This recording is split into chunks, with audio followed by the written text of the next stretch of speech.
The magnetic coupling on the starboard thruster of the dust diver refused to lock, and Elias Rook was 3 seconds away from taking a heavy wrench to the million-credit hull. He lay on his back, sliding out from under the engine casing, his face smeared with grease and his patience worn down to the wire. The hangar bay of the orbital dock smelled of ozone and recycled coffee. It was the smell of home, or at least the closest thing to it Elias had known since the border skirmish that had ruined his anonymity 6 months ago. He wiped his hands on a rag that was dirtier than his jumpsuit. He just wanted the hyperdrive calibrated.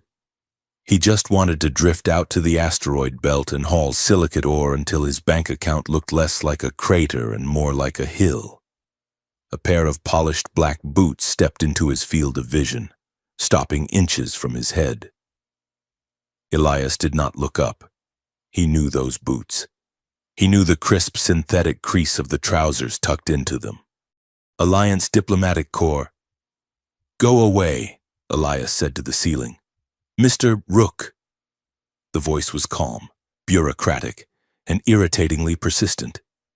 It was Agent Miller. "The shuttle for Karen Spire leaves in 2 hours. You are not packed." Elias sat up, tossing the rag onto a crate. "Because I am not going. I told you people, I am a salvage pilot. I pick up trash. I do not shake hands with alien royalty." Miller adjusted his cuffs. "You are a hero of the Alliance, Elias. That video of you diving your hauler between 2 Vare dreadnoughts to scoop up those escape pods got 3 billion views. The Vare respect courage. They respect you. The peace corridor negotiations are stalling. We need a face that sells hope. You are that face." Elias stood, grabbing a bottle of water and cracking the seal. "I didn't dive between them to be a hero. My nav computer glitched, and I was too panicked to correct course. I scooped the pods because they were pinging on my salvage scanner as high-value debris. It was an accident. The narrative is what matters," Miller said, his voice hardening. "The Vare Imperium is on edge. Extremist factions on both sides are looking for an excuse to turn the border zone into glass. We need a civilian liaison who looks good on camera and doesn't smell like fear. You are being conscripted. Rook, read the fine print of your salvage license. Clause 19, Section 4, Emergency Wartime Auxiliary Service." Elias froze, the water bottle halfway to his mouth. He lowered it slowly. "We are not at war." "Not yet," Miller said. "Get dressed and try to find a clean shirt. You are meeting Princess Saralith Vare tonight." Karen Spire was a monument to neutral ground, a needle of durasteel and glass spinning in the void between Alliance space and the Vare Imperium. It was designed to be beautiful, a vertical city of hanging gardens and observation decks. But to Elias, it felt like a cage gilded in gold. The diplomatic reception hall was vast, the ceiling projecting a real-time view of the local nebula. Hundreds of dignitaries mingled, a sea of stiff uniforms, flowing alien silks, and nervous security details. Elias tugged at the collar of the dress uniform the Corps had forced him into.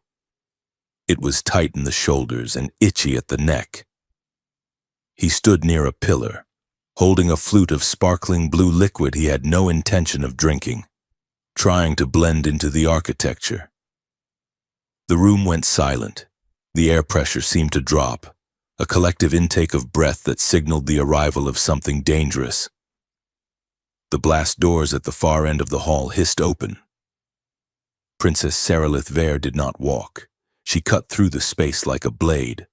She was tall, her pale skin stark against the dark, iridescent armor that encased her from neck to toe.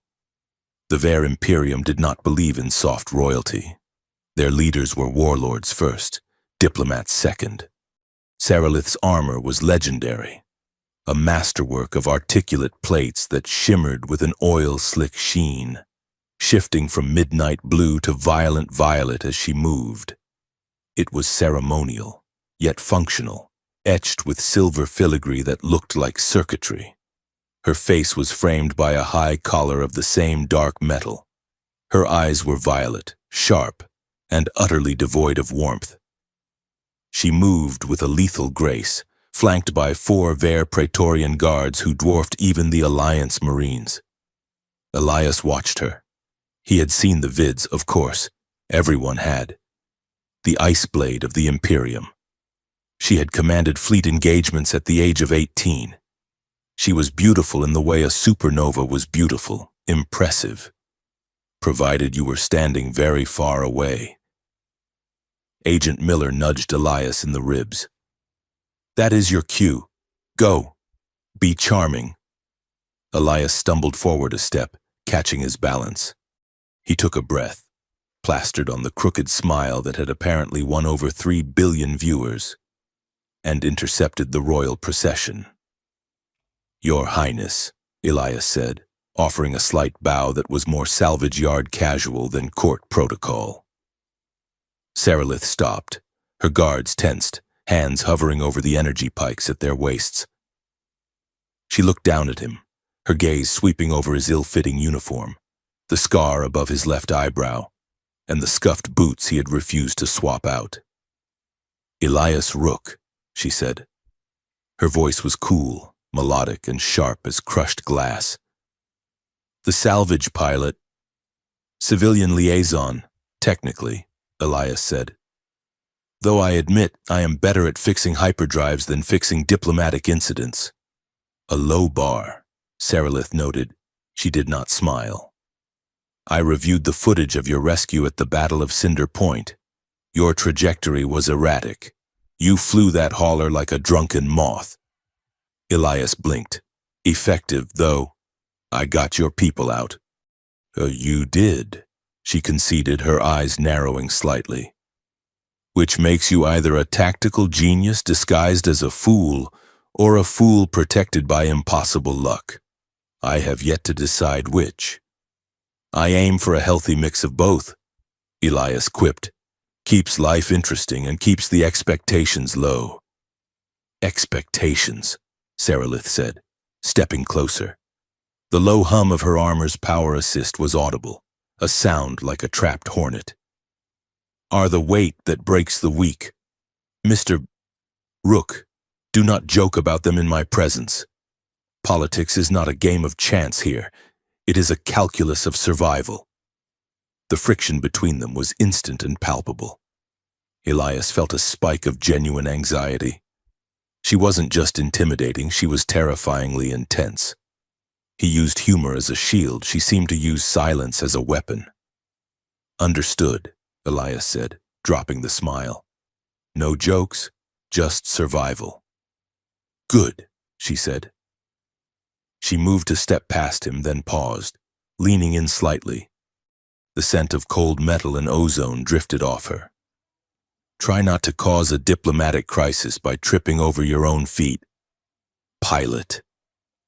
She swept past him, the crowd parting like water. Elias let out a breath he didn't realize he had been holding. "She likes you," Miller whispered, appearing at his elbow. "She threatened to analyze my flight path," Elias hissed back. "I think she wants to court-martial me for existing." The attack happened 2 hours later, during the ceremonial parade on the Grand Promenade. Elias was standing on a viewing balcony, bored out of his mind, watching the rhythmic march of Vare honor guards and Alliance peacekeepers. Sarilith was on the dais below, rigid and imposing in her armor, accepting a salute. The explosion tore through the silence without warning. A concussion grenade detonated near the front of the Vare envoy's procession. The blast wave shattered the viewing glass of the balcony. Screams erupted. The pristine order of the parade dissolved into chaos. "Get down!" Elias shouted, grabbing a stunned waitress and shoving her behind a concrete planter as a second blast rocked the promenade. Smoke filled the air, thick and acrid. Laser fire began to streak across the open space, red bolts from the attackers, blue return fire from security. It wasn't a military invasion. It was an assassination hit. Small, precise, and chaotic. Elias looked over the railing. The dais was swarming with confusion. Saralith's guards had formed a shield wall around her, but the crowd was panicking, surging toward the exits, trampling anyone who fell. "We need to move!" Elias yelled to the civilians cowering on the balcony. "To the emergency lifts, go!" He ushered them toward the rear exits, playing the hero because he didn't have a choice. As the last civilian scrambled into the safety of the corridor, a stray plasma bolt slagged the door controls, sealing Elias on the wrong side. "Fantastic," he muttered. He scanned the area. The only other way out was a service hatch leading down into the restricted infrastructure levels. He pried it open and dropped into the darkness. He ran through the maintenance tunnels, guided only by the emergency strip lighting on the floor. The sounds of battle were muffled thumps above him. He was trying to find the lower hangar bays, hoping to loop back to the secure zone. He turned a corner and skidded to a halt. He wasn't in a hangar. He was in a high-security vault. The walls were lined with heavy mag locks. The air was freezing. In the center of the room, surrounded by diagnostic machinery and repair drones, stood a rack of Vare Imperial equipment. Spare plating, weapon racks, and the inner schematics of the royal armor. Elias realized he had stumbled into the Vare forward operating post, the panic room for their delegation. The blast doors behind him hissed. Elias dove behind a stack of crates. Saralith burst into the room. She was moving fast, favoring her left side. Her armor was scorched, and one of the shoulder pauldrons was hanging loose, damaged by a direct hit. She was alone. Her guards must have been cut off or killed holding the line. "Systems check," she barked at the automated room. "Initiate emergency repair protocols, override safety limits." Robotic arms whirred to life, descending from the ceiling. Saralith ripped the damaged pauldron off with a grunt of effort, throwing the heavy metal to the floor. It clattered loudly. "Warning," a computerized voice intoned. "Technician assistance required for thoracic plate realignment." "I do not have a technician," Saralith shouted, her composure cracking under the adrenaline. "Bypass." "Bypass denied. 2 operators required." Elias watched from behind the crate. If he stayed hidden, he was a spy. If he revealed himself, he might get shot. But she was bleeding. He saw a dark seep of blood against the gray undersuit beneath the armor gaps. He stood up, hands raised. "I can help." Saralith spun around, a kinetic pistol instantly in her hand, leveled at his chest. Her eyes were wild, dilated with combat stims. "You," she breathed. "The pilot." "Don't shoot," Elias said, stepping forward slowly. "The computer says you need 2 hands. I have 2 hands. Let me help you lock the plate so we can get out of here. The ventilation shafts are clear. I can guide you to the embassy." Saralith hesitated, the gun not wavering. Then, another explosion rocked the station, shaking dust from the ceiling. "Do it," she snapped, lowering the weapon. "But if you touch anything other than the locking mechanism, I will kill you." "Understood," Elias said. He moved to the central rig. Saralith stepped into the repair frame. The machine stripped away the damaged outer chest plate, revealing the intricate matte black inner layer of the armor, the layer that sat directly against the undersuit. It was the heart of the suit, the piece that housed the life support and neural interface. "Hold the stabilizer," Saralith ordered, her breathing ragged. "When the locking pin slides, twist it 90 degrees. Elias reached in. His hands were shaking slightly, but he forced them steady. This was just mechanics. Input, output, lock and key. He gripped the stabilizer bar. The machinery hummed. The outer plate was lifted away, and for a brief moment, The interior surface of the chest guard, the side that pressed against her heart, was exposed to the harsh halogen work lights. Elias looked. He couldn't help it. The inner metal was not smooth. It was covered in dense, microscopic engravings. Vair script, flowing and sharp. Prayers, perhaps, or codes. But right in the center, carved in clumsy, hasty, distinct strokes that stood out against the machine-perfect Vair etching, was a line of text in galactic standard. It was a name, Elias Rook. Elias stopped breathing. The world narrowed down to those two words scratched into the black metal. It wasn't a projection. It wasn't a digital tag. It was physically carved into the Imperium's most sacred warplate. He looked up, his eyes meeting hers. Sarilith was staring at him. The adrenaline drained from her face, leaving her pale, her eyes wide with a sudden, horrifying recognition of what he had just seen. The lethal princess, the ice blade, looked suddenly, devastatingly young. "You," Elias whispered, the words stumbling out of his throat. "You carved my name." The realization hit him like a physical blow. The title of the moment, the sheer absurdity and terror of it, crashed into his mind.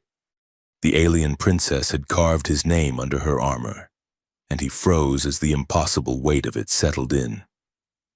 "Why?" he asked, his voice cracking. "I'm just—" Sarilith's expression shifted. The vulnerability vanished, slammed away behind a wall of desperate iron discipline.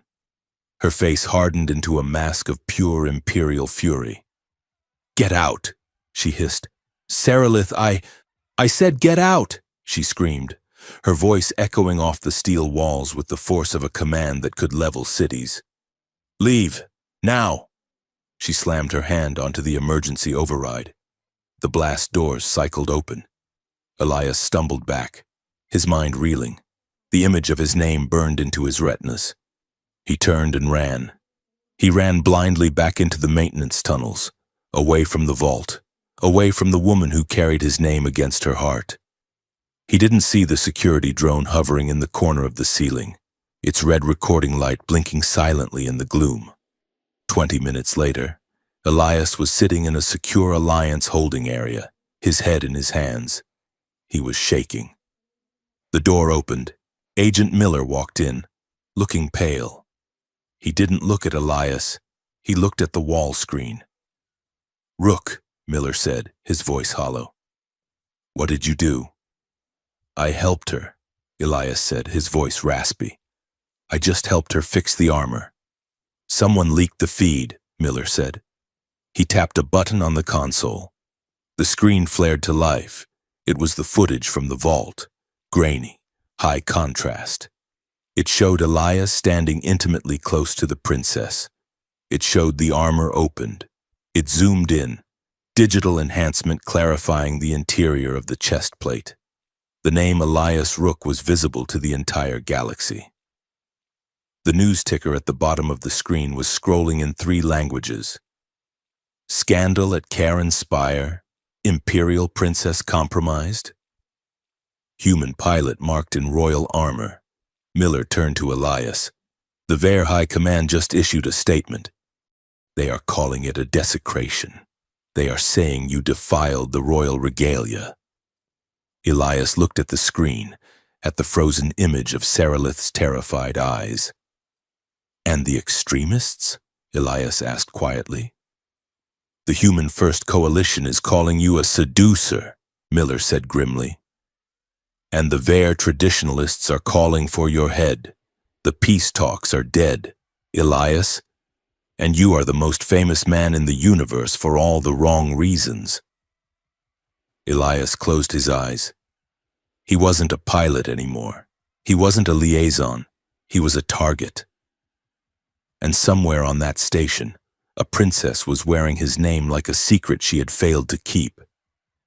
The detention suite on Karen Spire was nicer than the brig on a standard Alliance cruiser.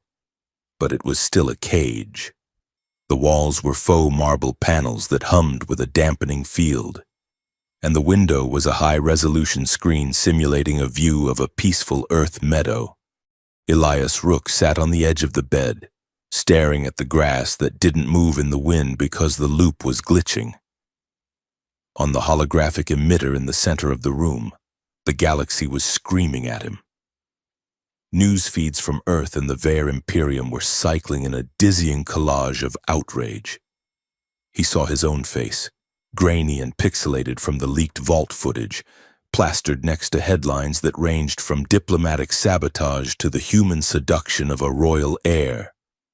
A commentator from the Alliance Network was shouting, "Elias Rook, a salvage pilot with a history of insubordination, has jeopardized the most critical peace treaty in a century. Is he a spy, a lover, or a pawn in a game we do not understand?" The feed switched to a Vare broadcast. A priest in obsidian robes stood before a burning brazier. "The sacred armor has been defiled. The name of a dirt-born alien has been etched into the heart of the princess. This is not diplomacy. This is sacrilege. This is a declaration of spiritual war." Elias swiped his hand through the hologram, scattering the light. "Dirtborn," Elias muttered to the empty room. "That one is actually creative." The door to his suite did not chime. It simply slid open with the heavy thud of a security override. Elias stood up, expecting Agent Miller or a squad of Marines. Instead, Princess Saralith Vare walked in. She was not wearing the armor. For the first time, Elias saw her in the underlayers of her station. A high-collared tunic of dark gray silk and fitted trousers tucked into combat boots. She looked smaller without the bulk of the battle plate, but no less dangerous. Her violet eyes were bruised with exhaustion, but her posture was a rigid line of defiance. She hit the door control, sealing them in. "Your guards let you in here?" Elias asked, leaning back against the desk to hide the fact that his hands were trembling. "My guards are loyal to the throne," Saralith said. Her voice was quiet, lacking the projected command she used in public. "But right now, the throne is debating whether to execute me or exile me. Loyalty has become flexible." She crossed the room, stopping a few feet from him. She did not look at the news feeds. She looked at him, dissecting him with that terrifyingly intelligent gaze. "You saw the engraving," she said. "It wasn't a question." "Hard to miss," Elias said. "My name, in block letters, right over your left ventricle. Care to explain why I am suddenly a piece of royal graffiti?" Saralith flinched. It was a microscopic movement, a tightening of the jaw, but Elias caught it. "It is not graffiti," she said, her voice dropping to a harsh whisper. "It is a fate tether. The Kahal Vare." Elias blinked. "Gesundheit." Saralith ignored the deflection. She began to pace the small room, her movements restless. In the old histories before the Imperium became a machine of star systems and dreadnoughts, the warrior caste believed that death was a tangible spirit. To survive battle, you had to trick death or bargain with it. She stopped and turned to him. "The oath carving is a ritual. A warrior inscribes the name of a person who anchors their fate. It creates a trifold prophecy path. The person named becomes one of three things: a supreme ally, a sacred ward to be protected, or a destined enemy to be executed." Elias stared at her. The silence in the room stretched thin and tight. "Okay," Elias said slowly. "Let me see if I have the translation right. You carved my name into your chest plate, which means I am either your best friend, your charity case, or your next kill, and the universe decides which one." "The intent of the warrior decides," Saralith corrected, "or it is supposed to. The ritual binds the two souls until the outcome is fulfilled." Elias laughed. It was a dry, incredulous sound. "This is insane. It is mythology weaponized as politics. I am a salvage pilot. Seralith. I fix thrusters. I drink cheap coffee. I do not participate in ancient blood pacts. Neither do I, Seralith said sharply. Or I did not think I did.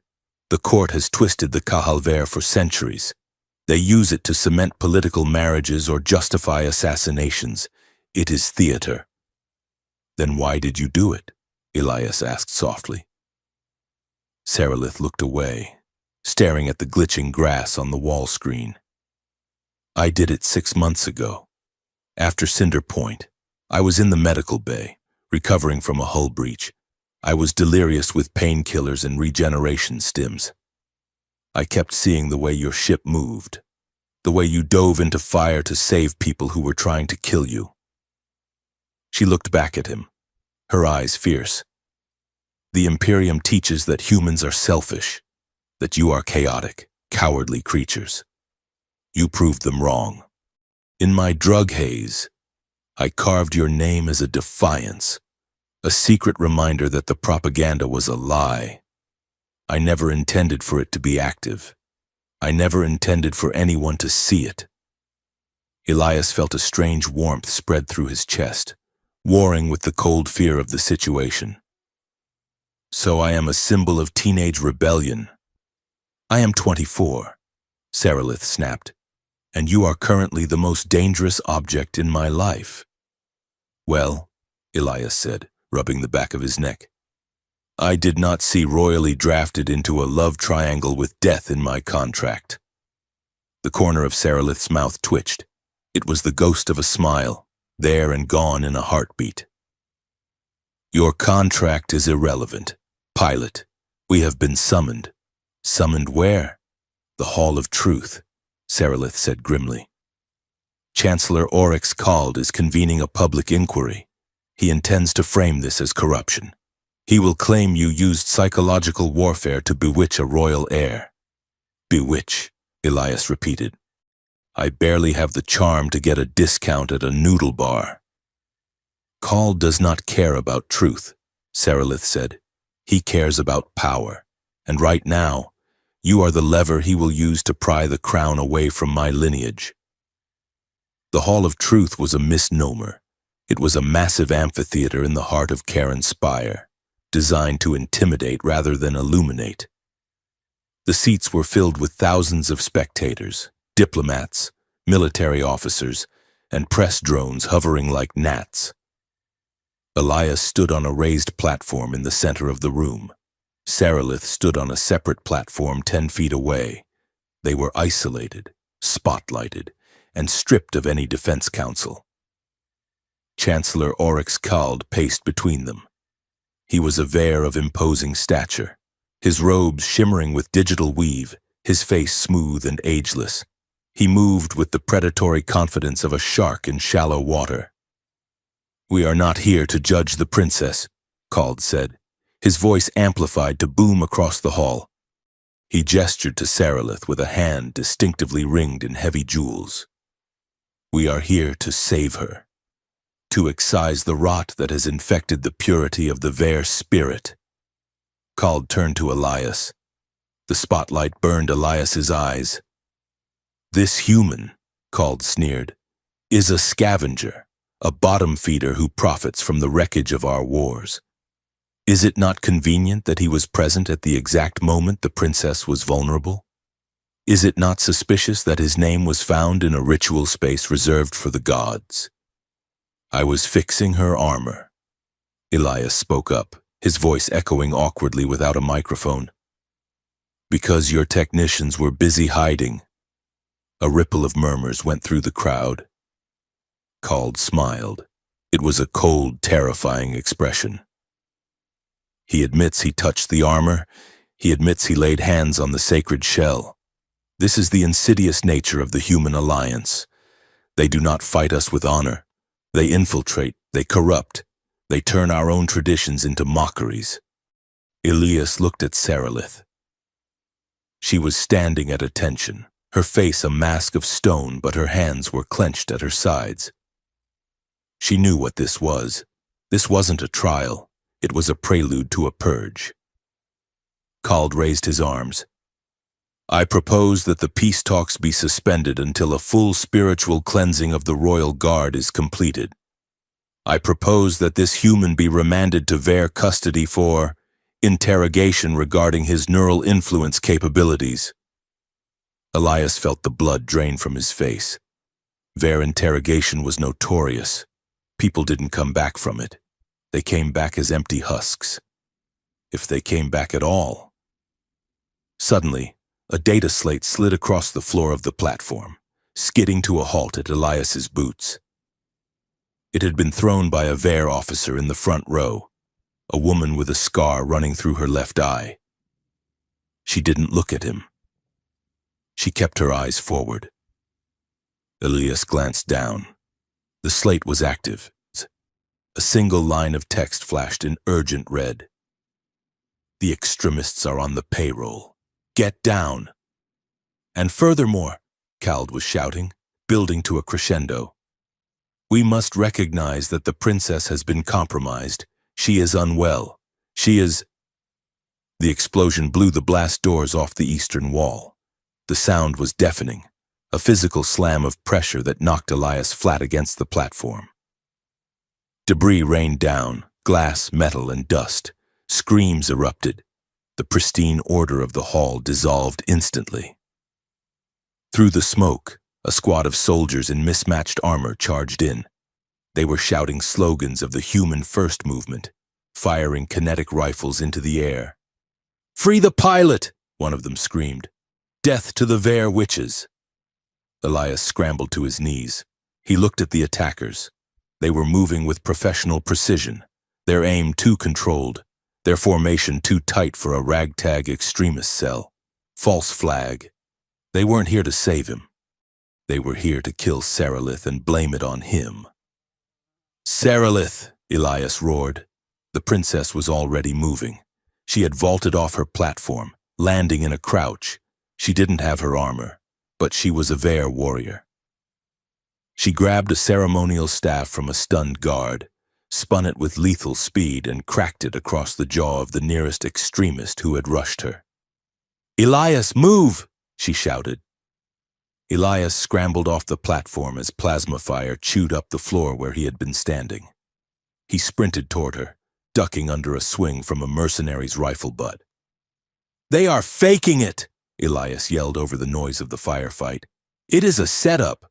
Kald hired them." "I know," Saralith shouted back. She parried a knife thrust, kicked the attacker in the knee, and slammed the staff into his helmet. "To the service lift. North quadrant." They ran. The hall was a war zone. Alliance peacekeepers were firing at the Ver guards. The mercenaries were firing at everyone. It was total confusion. Elias and Saralith dove through a service hatch just as a grenade detonated behind them, sealing the corridor in a collapse of rubble. They were in the station's guts now. The air was thick with hydraulic fluid and old grease. "Are you hit?" Saralith demanded. She was breathing hard, a smudge of soot on her cheek, her eyes wild. "I am fine," Elias wheezed, checking his limbs. "Just terrified. The usual." "We cannot go back to the diplomatic levels," Saralith said, pacing the narrow corridor. "Kald will have the exits locked down. He will claim the humans attacked the inquiry. He has his war now." "We need a ship," Elias said. "My ship is impounded when we need to steal one." "The commercial docks are on the lower ring," Saralith said. "Through the marketplace." "Lead the way, princess," Elias said. "Try not to get us arrested for jaywalking while we are at it." The marketplace of Karen Spire was a sensory overload of neon signs, shouting hawkers, and the smell of frying meat from a dozen different star systems. It was crowded, chaotic, and the perfect place to disappear. Saralith had torn the royal crests off her tunic and rubbed grease on her face to obscure her features. Elias had ditched his dress jacket, leaving him in a sweat-stained undershirt.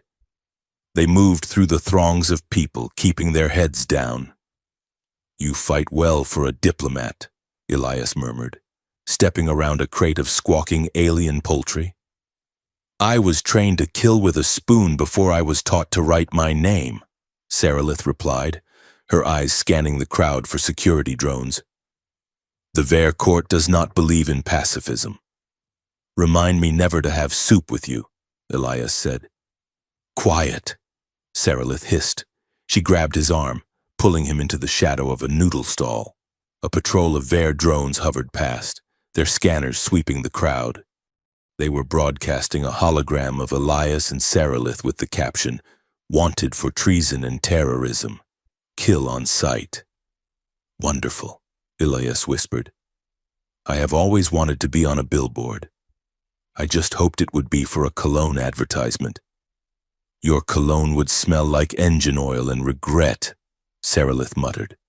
But she didn't let go of his arm. Her grip was tight, grounding. We have to cross the plaza, she said, nodding toward the open space ahead. The transport lifts are on the other side. It is exposed. Panic causes cover, Elias said. Watch this. He grabbed a canister of pressurized coolant from a repair cart next to them. He shook it, pulled the release valve, and tossed it into a stack of empty metal barrels. The canister exploded with a loud pop and a massive cloud of harmless white fog. The crowd screamed. People scrambled. The confusion was instant. Go! Elias shouted, and they sprinted across the plaza, weaving through the stampede. They were halfway across when a laser bolt sizzled past Elias's ear, singing his hair. Sniper, Saralith yelled. She tackled him. They crashed behind a heavy concrete fountain. More shots chipped away the stone above their heads. They were pinned. I cannot see the shooter, Saralith said, pressing her back against the fountain. She was breathing heavily, her chest heaving. They have the high ground. Elias was pressed against her. The space was tiny. He could feel the heat of her body, smell the ozone and sweat on her skin. Her hair had come loose, falling in messy strands across her face. For a moment, the chaos around them faded. He looked at her, really looked at her. She wasn't the Ice Blade princess. She was a woman who was scared, furious, and alive. Saralith looked back at him. Her eyes searched his face, dropping to his lips for a fraction of a second before snapping back to his eyes. The attraction was there, a sudden, sharp pull that felt as dangerous as the sniper fire. If we die here, Elias whispered, I just want you to know. I would have been a terrible execution target. I run very fast. Saralith let out a breathless, jagged laugh. And I would have been a terrible protector, and I seem to attract explosions. We make a dysfunctional team, Elias said. The best kind, she replied. She reached out, her hand gripping his shoulder, her fingers digging in. It wasn't romantic, exactly. It was desperate. It was the need to know that someone else was real in a world that had turned into a hallucination. The shooter is on the gantry, Saralith said, her voice steadying. I will draw his fire. You run for the lift controls. Absolutely not, Elias said. You are the heir to an empire. I am the guy who fixes the plumbing. I draw the fire. Elias, go! Elias scrambled out from behind the fountain, waving his arms. Hey, ugly, over here! He zigzagged wildly, channeling the drunken moth flight path Saralith had mocked him for. Bolts struck the ground around him. Pew, pew, crack. Saralith moved. She was a blur of gray motion. She didn't run for the lift. She ran for the support pillar of the gantry. She leaped, caught a ladder, and scrambled up. Elias dove behind a kiosk as Saralith reached the gantry level.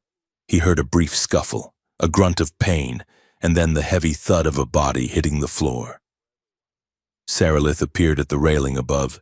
She was holding the sniper's rifle. Clear, she shouted down. Elias grinned, breathless. Show off! They stole a cargo shuttle. It wasn't glamorous. It smelled like fish and rusted iron, but it had a functional warp drive.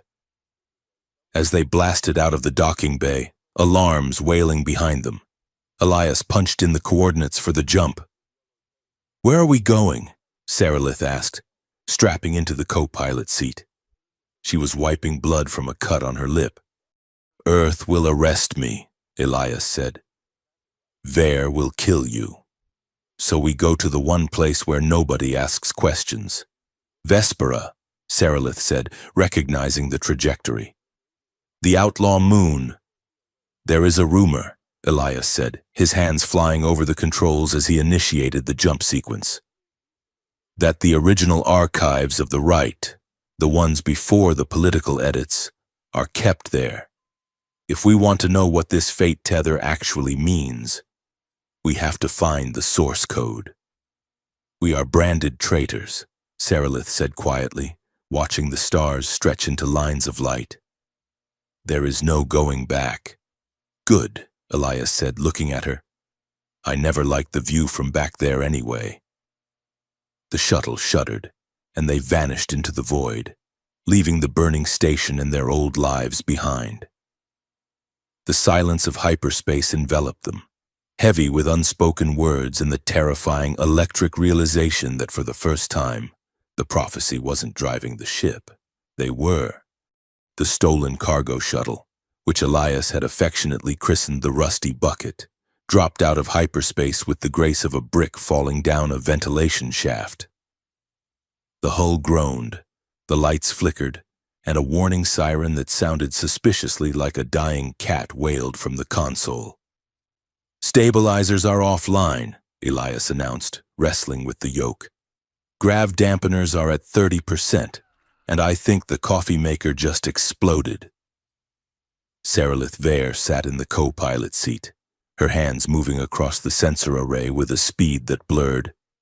She was no longer the pristine princess of the High Court. She was wearing a grease-stained flight jacket she had found in a locker.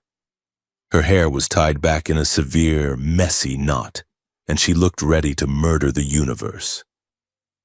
"We are exiting the slipstream too close to the gravity well," she said, her voice calm despite the violent shaking of the cockpit. "If you do not correct the vector by 4 degrees, we will burn up in the atmosphere of Vespera."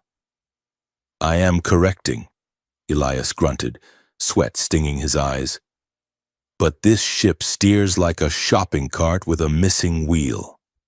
Also, the navigational computer is yelling at me in Vare, and I think it just insulted my mother." "It said your trajectory is irrational," Sarilith translated dryly. "It made no mention of your lineage, though the assessment is accurate." Elias slammed the retro thrusters.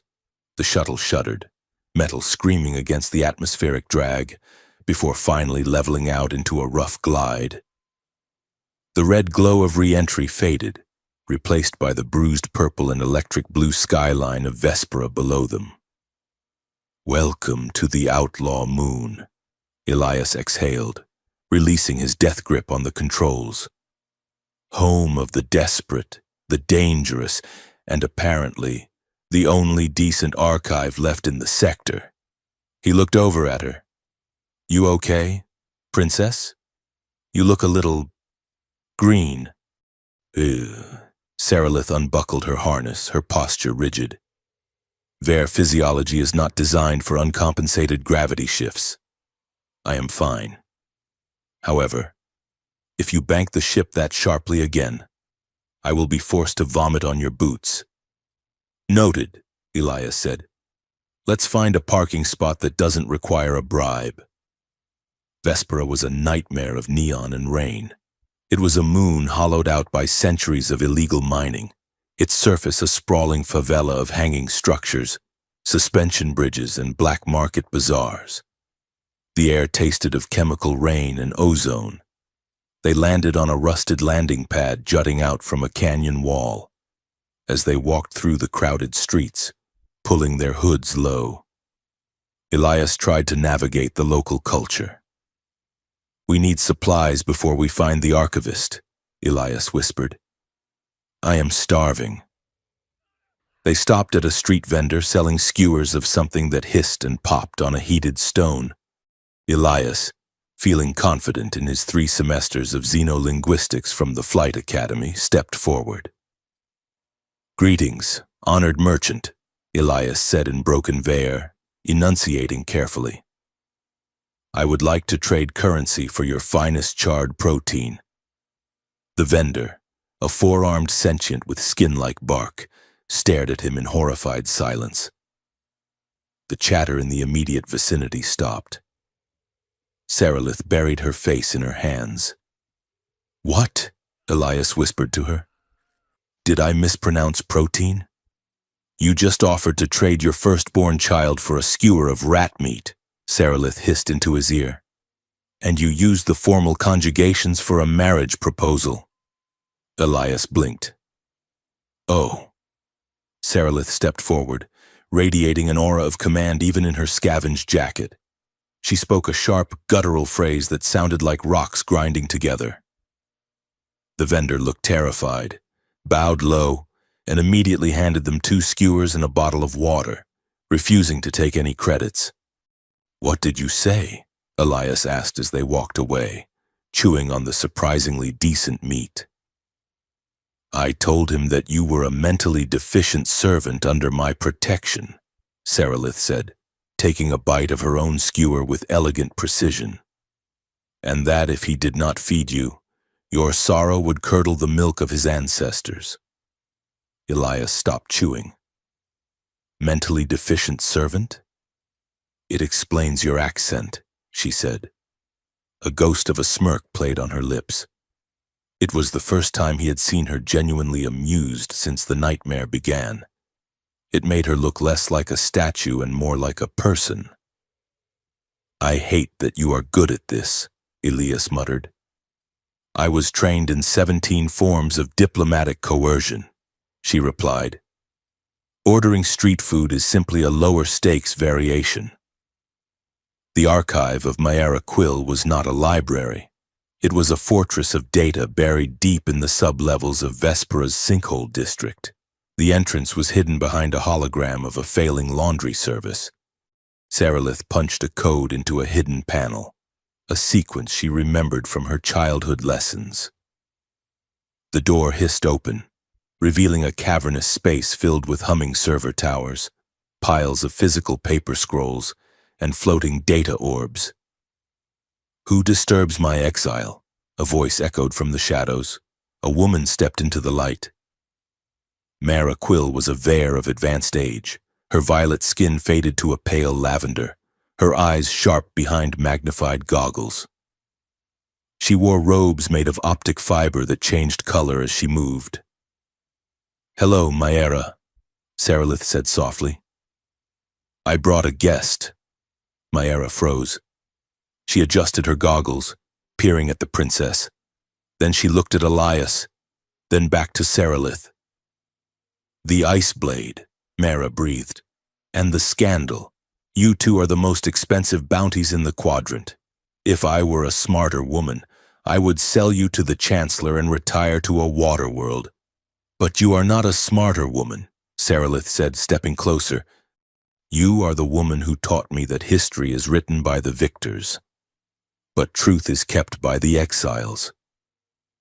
Myra sighed, the tension leaving her shoulders. "I always hated that I taught you so well. Come in, before the drones track your heat signatures." Inside the cluttered heart of the archive, Myra listened as Sarilith explained the engraving, the scandal, and the rite. When Sarilith finished, Myra did not look surprised. She looked sad. "The Kahal Vair," Myra murmured, tapping a finger against a glass display case containing a fossilized databank. "You think it is magic, boy?" She looked at Elias. "I think it is a headache," Elias said. "But Sarilith says it is a spiritual bond." "It was," Myra said, 1,000 years ago. Now, it is an algorithm." Myra walked to a massive console and began typing. Holographic screens flared to life, displaying complex webs of data, timelines, and probability curves. The High Court upgraded the prophecy rituals 50 years ago, Mara explained. They claimed they were integrating the wisdom of the ancients with modern predictive processing. What they actually built was a neural pattern engine. It does not predict the future, it shapes it. She expanded a timeline on the screen. It showed Saralith's life, every battle, every deployment, every diplomatic mission. Look at the intersections, Mara pointed. Here, the border skirmish at Sector 7, the diplomatic failure at Ovis Prime, the rescue mission at Cinder Point. Elias stepped closer, squinting at the data. Those are all places where my unit was deployed. Exactly, Mara said grimly. Statistically, the odds of a specific Royal Guard unit and a specific human salvage contractor intersecting this many times in a vast galaxy are 14 trillion to 1. Unless it was orchestrated. Saralith went very still. Orchestrated? The engine profiles royal heirs from birth, Mara said, her voice gentle but ruthless. It analyzes your psychological profile. It determines what kind of trigger is needed to push you toward a desired political outcome. Chancellor Kald needs a war to consolidate power. He needed a symbol of human corruption to justify it. So the engine guided you. Mara tapped a key. A simulation played out, a digital web pushing Saralith and Elias together like magnets. It put you in the same sectors, Mara said. It ensured you saw his file. It ensured you saw his rescue footage. It subtly manipulated your mission parameters to ensure you were vulnerable at the exact moment he would be heroic. Saralith stared at the screen. Her hands were shaking. You are saying, my feelings, my choice to carve his name, was a program? I am saying the environment was engineered, Mayara said. The engine predicted that if you saw a human act with selflessness, it would trigger your latent rebellious streak. It predicted you would mark him. It banked on your defiance. Saralith made a sound, a choked, wounded noise that was painful to hear. She turned away from the screen, her breath coming in short, sharp gasps. I am not a person, she whispered. I am a variable in an equation. She turned and walked out of the central chamber, heading toward the rear exit that led to the surface storm shelter. Elias looked at Mayara. Go to her, Mayara said, turning back to the console. I need to dig deeper to find the source code that proves Kald tampered with the parameters manually. But she needs something real right now. And apparently, that is you. The storm shelter was a small, concrete observation post overlooking the neon-lit rain of the city below. Thunder rattled the reinforced glass. The rain fell in sheets of heavy, acidic gray. Saralith was standing by the window, her back to him. She had removed her heavy flight jacket, standing in her tunic. Her reflection in the glass looked ghostly. Elias stood in the doorway for a moment, unsure of what to do. He dealt with broken engines, not broken princesses, but he knew what it felt like to be used. He walked over and stood beside her. He didn't touch her. He just stood close enough that she could feel he was there. It is a lie, she said, her voice flat. Everything. My honor. My instincts. Even the one moment I thought was mine. The carving. It was just a line of code executing a command. The setup was code, Elias said softly. The moment wasn't. Saralith turned to him, her eyes blazing with a mix of fury and grief. How do you know? How do you know I am not just a biological drone programmed to fall for the first human who showed me basic decency? Because a machine wouldn't be this angry, Elias said. And because I was there at Cinder Point, I remember that day. He turned to face her fully. I didn't know you were watching, Elias said. I didn't know anyone was watching and I was terrified. My ship was venting oxygen. I saw those Vare life pods drifting toward the star. I knew if I went after them, I would lose my shields. I did it anyway. Not because of a prophecy. Not because an engine told me to. But because they were screaming for help. And I couldn't listen to that and do nothing. He took a step closer. Mara said the engine put us in the same room. Fine. Maybe it did. But the engine didn't make you carve the name. It didn't make you protect me in the vault. It didn't make you laugh at my terrible joke about the rat meat. Saralith looked down at her hands, hands that had held swords, signed treaties, and killed enemies. She began to unbuckle the heavy gauntlet on her right hand. The metal hissed as the seals broke. She pulled it off, revealing a hand that was pale, scarred, and trembling. She reached out, her fingers hovering near his face. I was in the med bay, she whispered, reliving the memory. I was heavily sedated. The pain was absolute. I thought I was dying, and I remembered the pilot, the way your ship moved, and it was so reckless, so stupidly brave. Her fingers touched the scar above his eyebrow, the one he had gotten years ago in a bar fight. Not a battle. Her skin was cool, but her touch burned. I carved your name, she said, her voice shaking, because for 20 years I had been taught that strength meant indifference, that a true Vare leader feels nothing.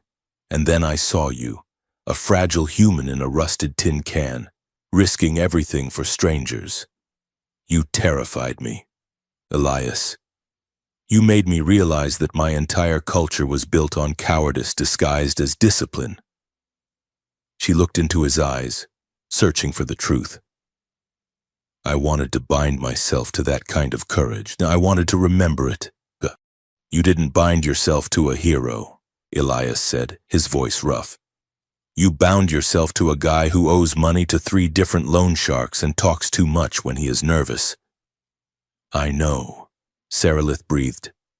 That is the part the engine could not predict. I do not like the hero. I like the man.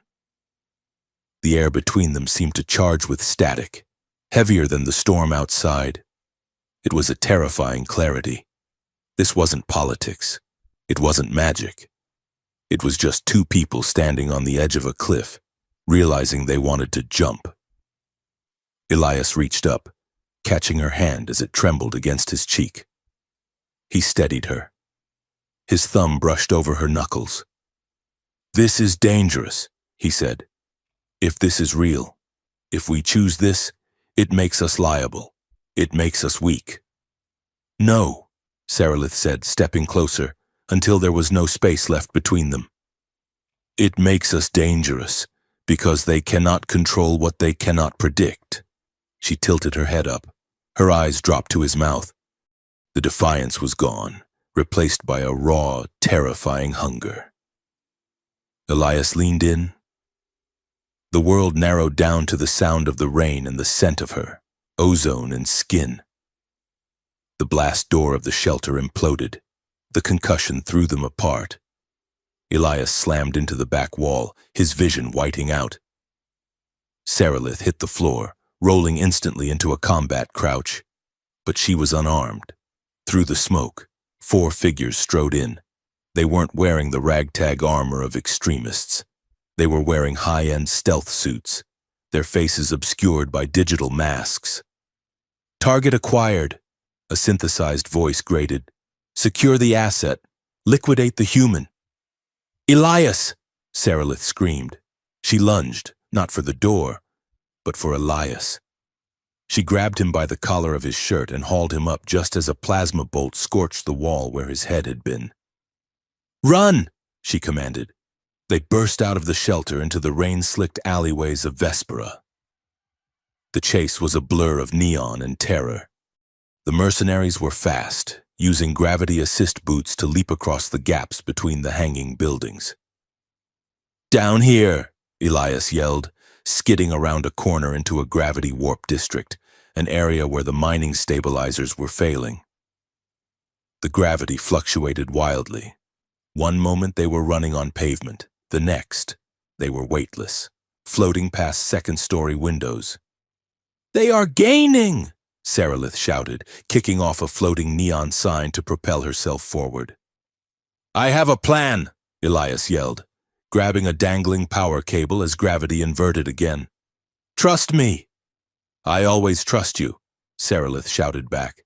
"That is usually when we almost die." Elias swung on the cable, aiming for a heavy industrial vent that was spewing steam. As two mercenaries leaped after them, floating in the zero-G pocket, Elias kicked the release lever of the vent. A massive blast of high-pressure steam erupted. The sudden force created a turbulent shear.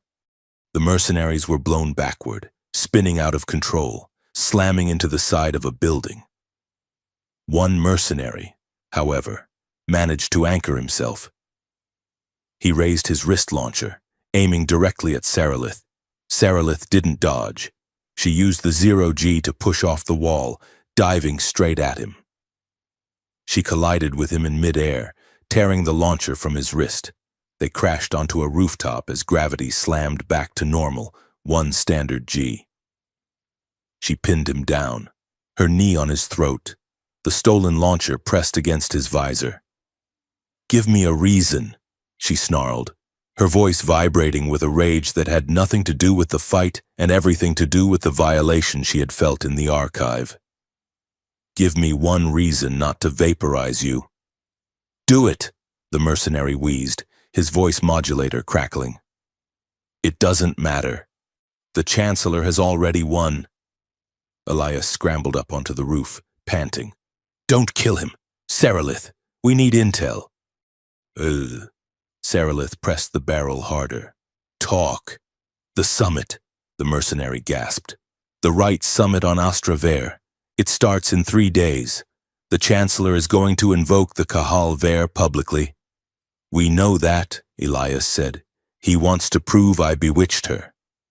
"No," the mercenary laughed, a harsh metallic sound. "That is the story for the masses. The plan is the ultimatum.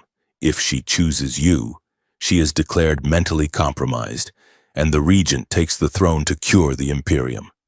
If she rejects you, we kill you on live broadcast." Elias felt a cold knot form in his stomach. "If she rejects me, I die?" "If she rejects you," the mercenary said, "the extremists, our extremists, will execute you as a rejected demon. It triggers a martyr response in the human alliance. They attack. The Imperium defends. Total war. The Chancellor gets his empire. Either way." Sarilith went rigid. "He is using Elias as a fuse. No matter what I choose, the bomb goes off." She looked at Elias. The realization horrified her. "I cannot save you. If I claim you, they destroy me. If I deny you, they kill you." "Then we change the question," Elias said, his voice hard. He looked at the mercenary, then back to Sarilith. "We don't play his game. We don't choose A or B. We break the board." "How?" Sarilith asked, not letting up pressure on the mercenary's throat. "Maera said she needed to find the source code to prove the tampering," Elias said. "We get that proof, and we don't broadcast it from a moon. We take it to the summit. To Astraver?" Sarilith looked at him like he was insane. "That is the heart of the Imperium. It is a fortress. We will be walking into a pit of vipers." "You are a princess," Elias said, a grim smile touching his lips. "Vipers are your specialty, and I am a salvage pilot. I know how to break into places that are supposed to be sealed." Sarilith looked down at the mercenary. She deactivated the launcher and pistol-whipped him across the helmet, knocking him unconscious. She stood up, the rain plastering her hair to her face. She looked terrifying. She looked magnificent. "We go to the capital," she said. "We find the proof, and we shove it down the Chancellor's throat." That, Elias said, is the most romantic thing anyone has ever said to me. Shut up, Rook, she said, but she reached out and took his hand. Let's go steal another ship. I believe I am done running. They stood on the rooftop, the neon city churning below them, hand in hand against the storm. They were no longer a pilot and a princess. They were a revolution of two. The capital world of Astravare did not look like a planet that was plotting a galactic war. It looked like a dream woven out of light and expensive metal. The shuttle, piloted by one of Mara Quill's contacts, descended through the upper atmospheric shields, and Elias Rook pressed his face against the viewport like a child on his first orbit. Unlike the industrial grimness of the Alliance worlds or the neon chaos of Vespera, Astravare was terrifyingly beautiful. The cities did not sit on the ground. They floated in the magnetic currents of the planet, massive islands of silver and white stone tethered to the surface by shimmering ribbons of gravity lifts. The architecture was organic, growing in spirals and curves that mimicked the anatomy of the native flora. Living metal gardens wound through the streets, the leaves pulsating with a soft, bioluminescent hum. Above the spires, silent drones drifted like insects of light, their glass wings catching the twin suns. Stop staring, Saralith murmured from the seat beside him. You look like a tourist who is about to be mugged. You are supposed to be a trade envoy from the Silicate Guild. Elias adjusted the high, stiff collar of his disguise. It was a velvet monstrosity that itched in places he did not know he had. I look like a sofa, Elias whispered back. A very expensive, very uncomfortable sofa. Are you sure this is the current fashion? I feel like I am wearing the curtains of an opera house. It is the height of fashion for the merchant caste, Saralith said, smoothing the front of her own disguise. She was dressed as his attaché, a role she inhabited with a terrifying degree of competence. Her hair was dyed a severe black, and she wore lenses that changed her violet eyes to a dull, common gray. And try to stand straighter. You walk with a pilot's slouch. A merchant walks as if he owns the gravity under his boots. I fix engines, Elias grumbled, straightening his spine until it cracked. I do not own gravity, I just negotiate with it. They touched down on the tertiary docking spire of the Imperial Palace.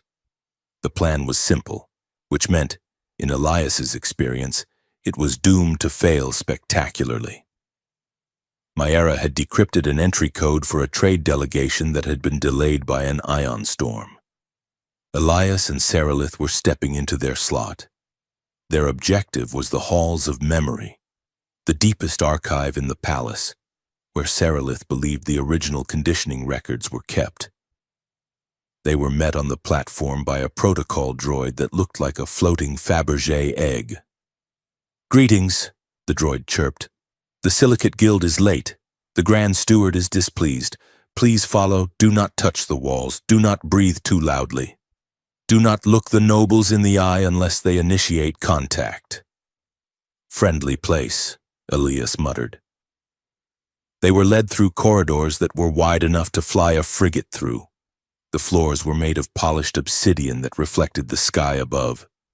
They passed groups of Vaer nobility, tall, elegant creatures who moved with the slow, deliberate grace of underwater predators. It was here, in the Hall of Whispers, that Elias made his mistake, a minor noble, a lord with an elaborate crest of feathers woven into his hair. Stopped in front of them. He was blocking the path, engaged in a heated conversation with a sommelier about the vintage of a particular nectar. Elias, remembering his training on Vaer etiquette from the flight over, decided to be polite. He recalled that a slight bow and a gesture of the left hand toward the heart was a sign of deep respect.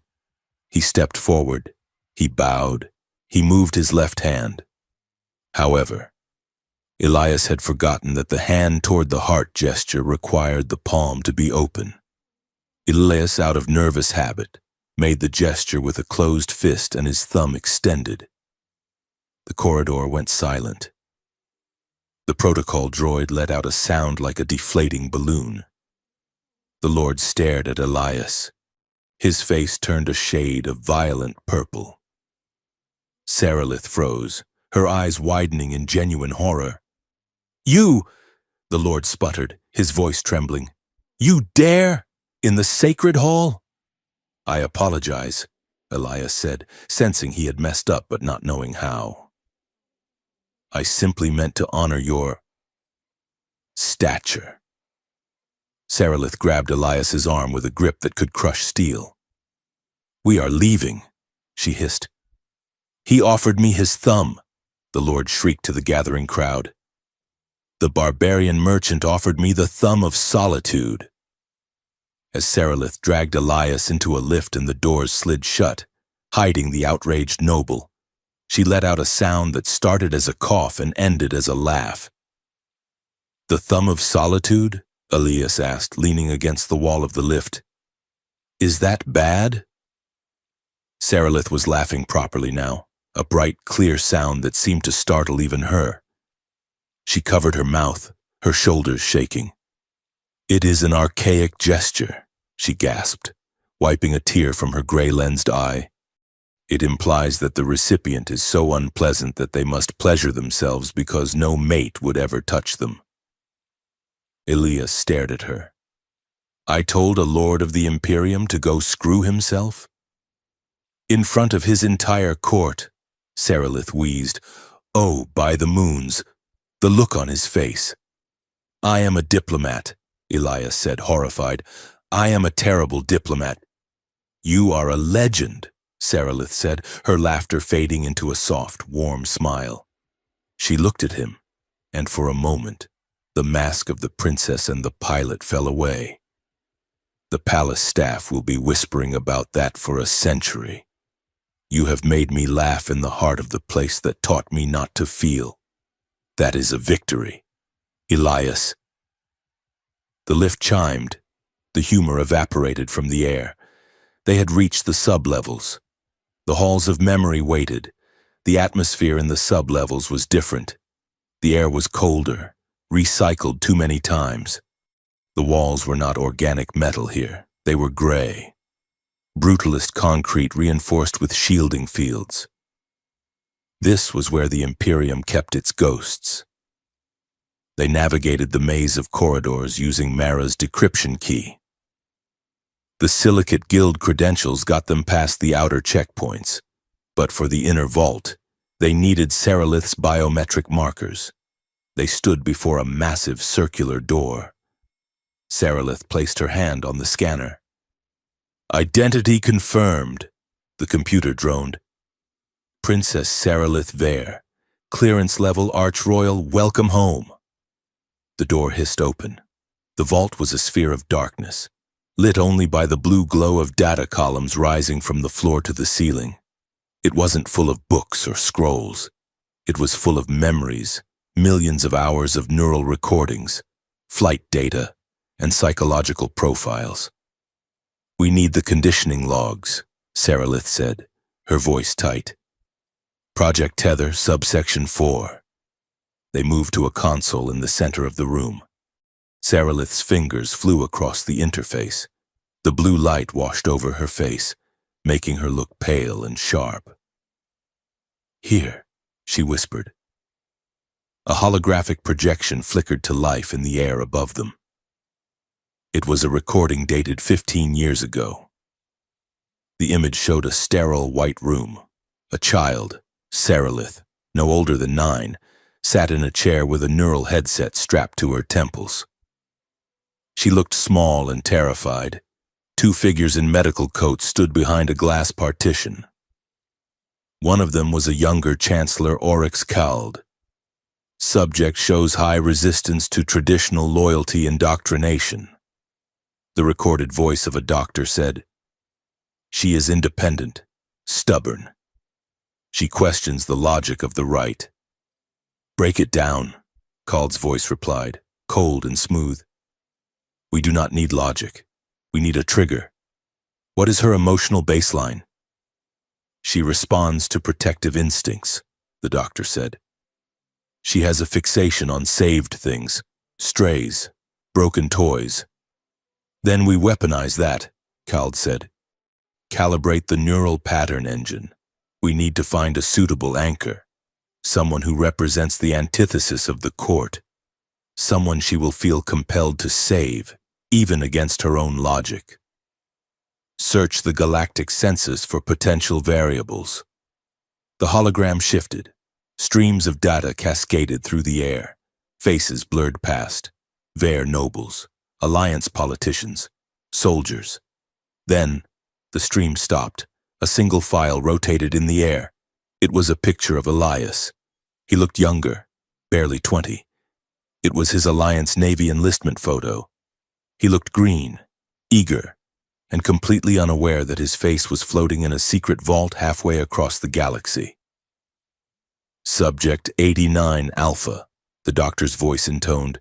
Elias Rook, human dishonorable discharge pending for insubordination, specifically for refusing to fire on a civilian transport. Psychological profile, chaotic good, high empathy, low regard for authority. He is a statistical anomaly. Perfect, Cald's voice said. He is the chaos element. Insert his biosignature into the princess's subconscious projection. Tag him as a critical ward. If their paths ever cross, the engine will override her logical centers. She will not see an enemy. She will see a mission. The recording ended. The hologram faded back to the blue static of the console. Silence lay heavy and suffocating in the vault. Elias felt sick. A cold numbness started in his chest and spread to his fingertips. He backed away from the console, his boots scuffing loudly on the metal floor. A variable, Elias said. His voice sounded hollow, like it belonged to someone else. I was a variable, a stress test. He looked at Saralith. She was staring at the space where the hologram had been, her hands gripping the edge of the console so hard the metal was groaning. They picked me, Elias said, the anger rising through the nausea. 15 years ago, before I even owned a ship, before I even knew who you were, they looked at my life and decided I was the perfect piece of meat to throw into your cage to see if you would bite. Elias, Saralith whispered. She didn't turn around. Is any of it real? Elias asked. The question tore out of him. Cinder Point? The vault? The way you looked at me in the rain? Or is that just the code running? Am I just the critical ward you were programmed to protect? Saralith spun around. The look on her face stopped him cold. She wasn't crying. She wasn't apologetic. She was furious. It was a cold, white-hot rage that seemed to lower the temperature in the room. Do not, she said, her voice shaking with the force of her anger. You dare ask me that? She walked toward him, step by deliberate step. You think this is about you? She demanded. You think I am angry at you? I am angry at them. I am angry that they looked at a 9-year-old girl and decided her heart was a liability that needed to be patched with software. She stopped inches from him, looking up into his face. Her gray disguise lenses had shifted, letting a ring of her natural violet burn through. They tried to reduce me to knobs on a console, she hissed. They tried to make my loyalty a math problem. They inserted your face into my dreams. Yes. They tried to engineer a weakness. She grabbed his hand, pressing it against the chest of her disguise, right over where the engraving lay hidden beneath the fabric. But they failed. Elias, do you know why? Elias shook his head, unable to speak. Because the engine predicted I would use you as a political tool, she said fiercely. It predicted I would make you a pet. It did not predict that I would respect you. It did not predict that I would listen to your terrible jokes and find comfort in them. It did not predict that I would stand in a rainstorm and want to burn the Empire down just to keep you safe. She took a breath, her voice softening, losing its edge but keeping its intensity. The attraction started as a glitch, she admitted. Curiosity, defiance. But what I feel right now, the way my pulse spikes when you look at me, the way I want to tear this city apart because they hurt you, that is not code. That is mine. I protect it because it is the only thing I have ever chosen for myself. Elias looked at her. He saw the fire in her eyes, the desperation, the absolute unyielding will. I want you, Elias said. The truth of it felt dangerous, like holding a live grenade. I want to be with you, not as a pilot, not as a variable, just as Elias. He reached out, his hand cupping the side of her face. Her skin was warm. She leaned into his touch, her eyes closing for a brief second. But I can't be the reason you lose your mind, Elias whispered. I can't be the trap. Sarilith opened her eyes. They were wet but clear. We are both tempted, she said softly. To surrender to it, to kiss you right now would be the easiest thing I have ever done. It would be an escape from this horror. She pulled back slightly, creating a fraction of distance between them. It was the hardest movement she had ever made. But if we do it now, she said, while we are running, while we are afraid, then Kald wins. He wins because he made us desperate. I will not kiss you because I am afraid, Elias. I will not kiss you because the prophecy says I must. We wait, Elias said, nodding slowly. He understood. It wasn't a rejection. It was a vow. We wait until the engine is broken. We wait until there is no voice in your head but your own. Until we are free. Sarilith agreed. She turned back to the console. The romantic tension in the room didn't dissipate. It hardened. It transformed from soft desire into a diamond-hard resolve. We need the integrity keys, Sarilith said, her voice businesslike again. The source code that proves the manual tampering. If we have that, we can unlock the prophecy engine at the summit and show the entire council the edits. She ejected a data crystal from the console. It pulsed with a heavy red light. I have it, she said. Let's go. They moved fast. The extraction point was a ventilation shaft in the lower gardens, where Valen, a reformist noble Sarilith had trusted since childhood, was waiting to guide them to a blockade runner.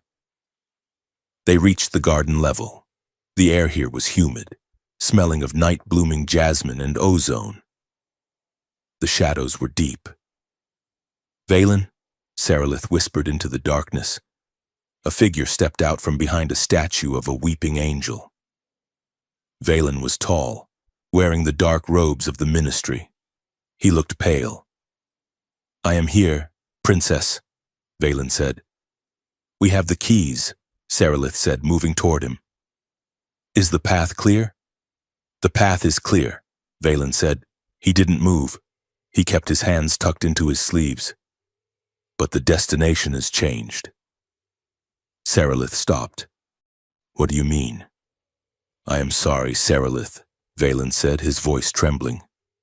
They have my family. Called. He knew you would come to me. He said if I didn't hold you here, he would purge my entire lineage. The sound of heavy boots echoed on the stone path behind them. Run! Elias shouted. He grabbed Sarilith's arm, pulling her back, but the garden was already swarming. Vare Praetorian guards dropped from the balconies above, their energy pikes humming. Drones flooded the air, blinding them with spotlights. Secure the princess, a commander roared. Kill the human! No! Sarilith screamed. She shoved Elias hard, pushing him toward a maintenance grate that had been left slightly ajar, too small for a guard in armor, but big enough for a human in a velvet suit. Go, she commanded. I am not leaving you. Elias yelled, scrambling for his pistol. You have to, Sarilith shouted. She drew a concealed vibro blade from her boot, placing herself between Elias and the advancing wall of guards. If they take both of us, the truth dies. Take the key. She threw the data crystal at him. Elias caught it reflexively. Sarilith! Go, Elias! She roared, parrying a strike from a Praetorian pike. Sparks flew. That is a royal command! A stun blast hit her in the shoulder. She crumpled to one knee, still fighting, still swinging the blade. Elias looked at her, surrounded, fighting a losing battle, sacrificing herself so the truth could survive. He made the only choice he could. He hated it. He hated himself for it. He dove into the maintenance grate. He slid down the chute into the darkness of the waste recycling levels, the sound of the fight fading above him. The last thing he heard was Sarilith's defiant cry as she was overwhelmed.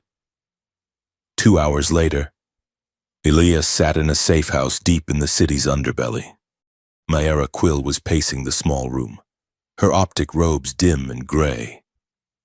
They have her, Mayera said grimly, monitoring the Imperial encrypted channels. She is being held in the Tower of Penance. The Chancellor has moved the right summit up. It begins at dawn. Elias sat on a crate, staring at the red data crystal in his hand.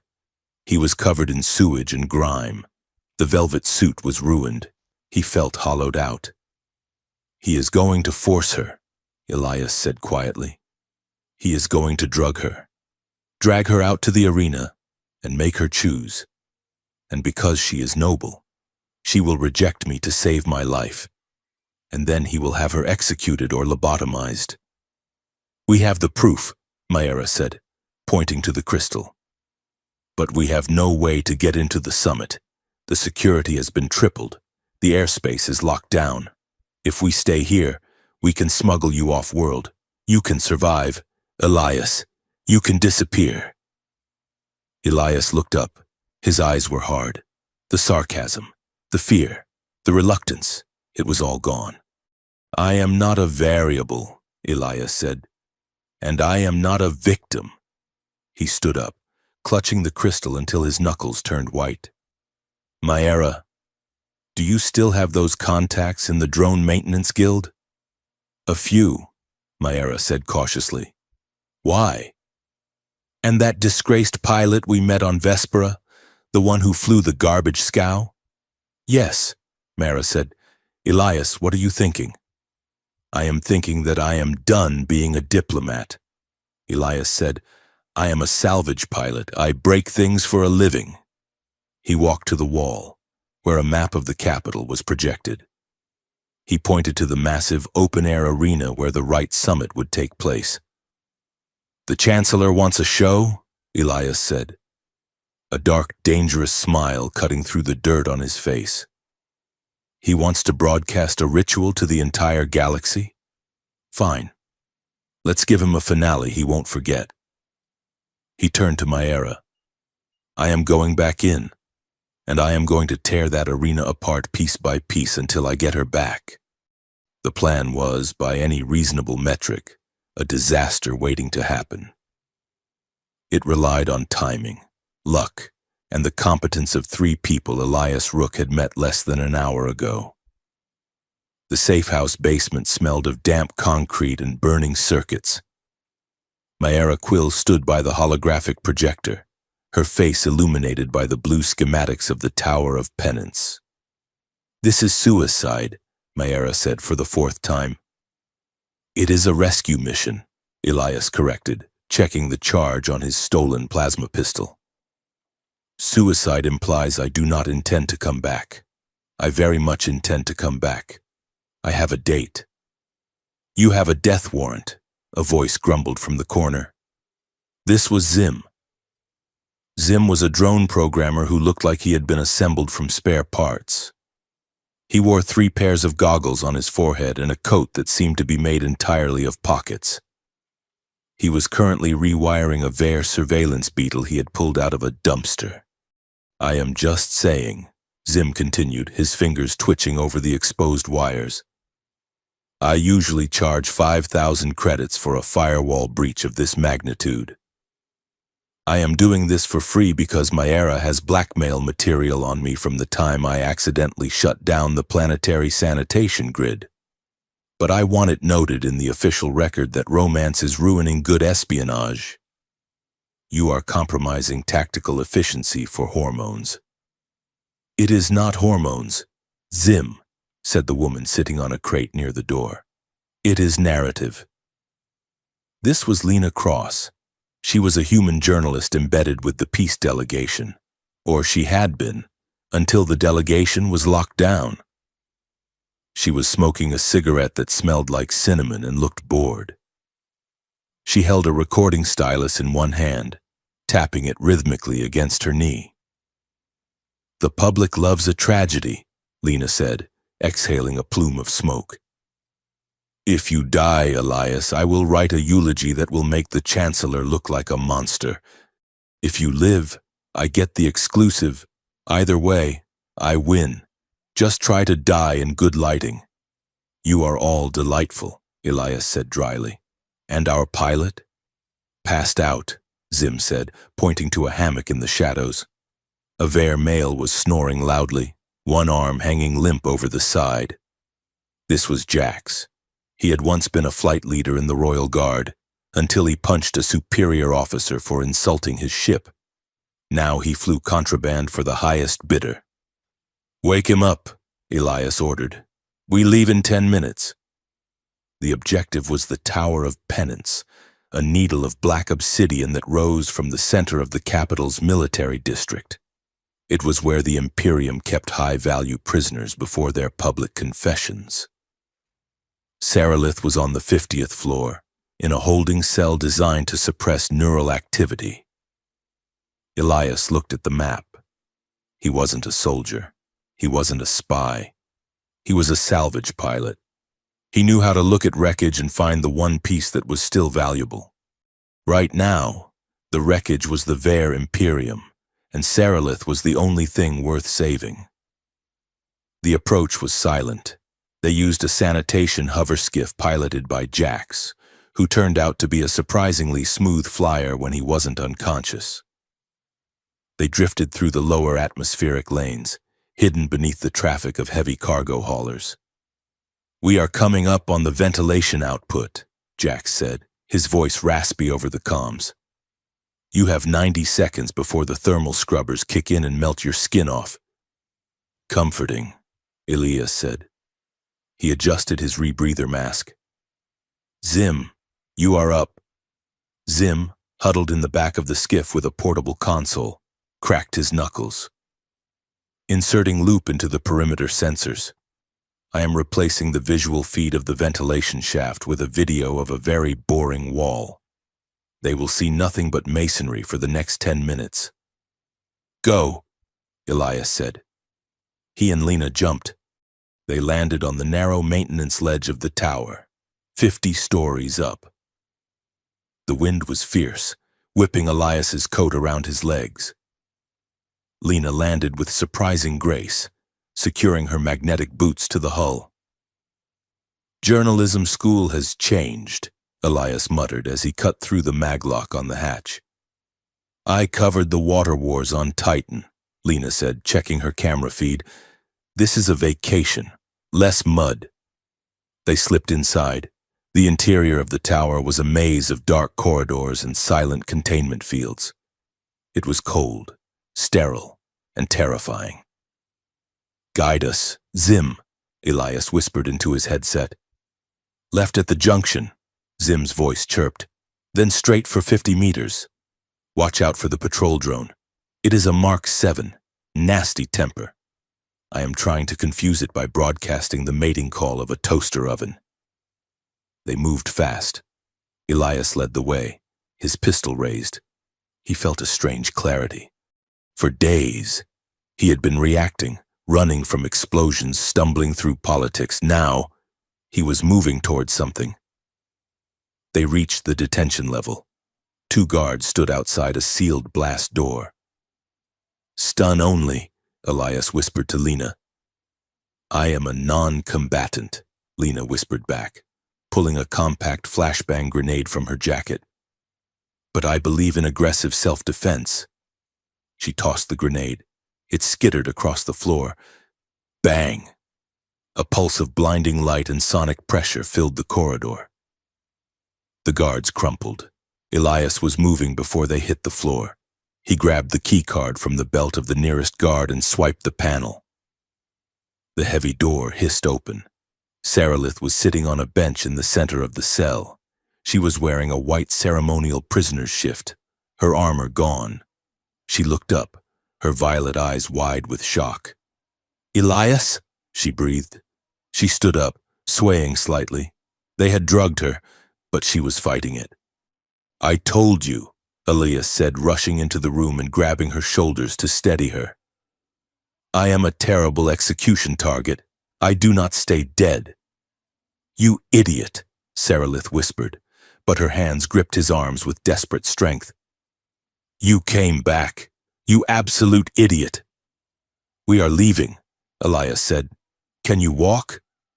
I can run, Saralith said, her voice hardening.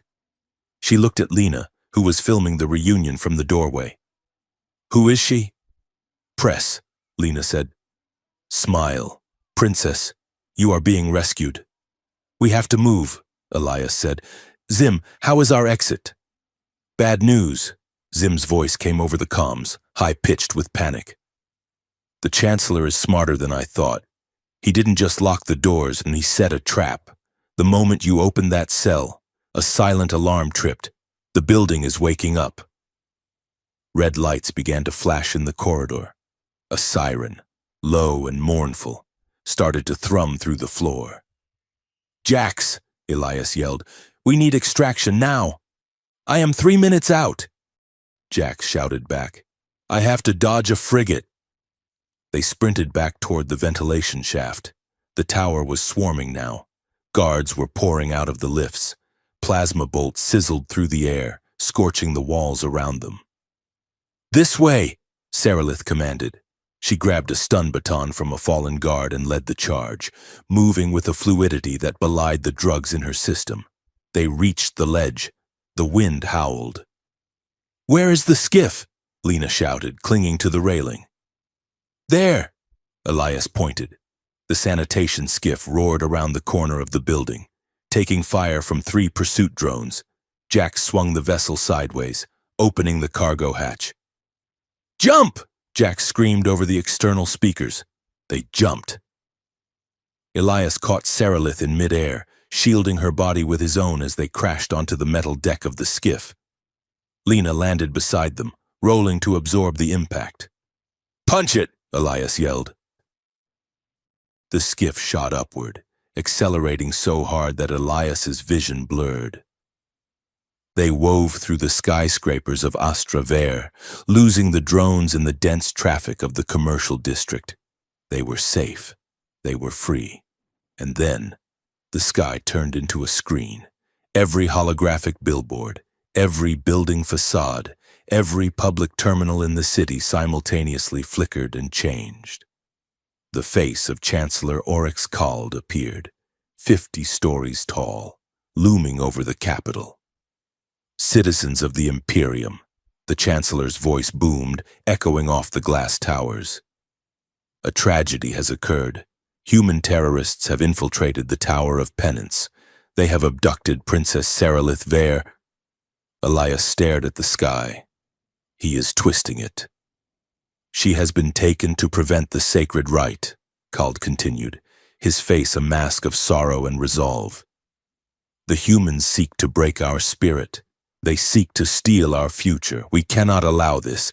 I am declaring a state of martial emergency. All borders are sealed, and the Rite Summit will proceed, with or without the princess. We will purge the corruption. Below them, the city began to burn. Panic erupted in the streets.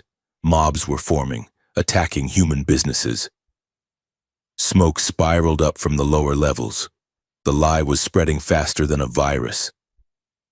He wins, Lena said, lowering her camera. He just turned your rescue into an act of war. If you try to leave the planet now, they will shoot you down as kidnappers." Saralith stood up on the deck of the speeding skiff. The wind whipped her white prisoners shift around her. She looked at the burning city, then at the massive hologram of the man who had stolen her life. "We cannot run," Saralith said. Her voice was cold, absolute. "We can't stay," Jax called from the cockpit. "The whole planet is looking for this skiff." "There is one place they are not looking," Saralith said. She turned to Elias. "The summit." Elias looked at her. "The arena?" He said the summit would proceed. Saralith said, "He is going to use the ceremony to cement his power. He will claim I am dead or lost, and he will assume the regency. The entire High Council will be there. The cameras will be there." "You want to hijack the broadcast," Elias realized. "I want to walk into the center of that arena," Saralith said. "I want to stand in front of the galaxy and tell them the truth, not as a recording, not as a hologram, in the flesh." "That is the most heavily guarded place in the universe," Zim moaned from the corner. "It is a fortress of living alloy. It eats radio signals.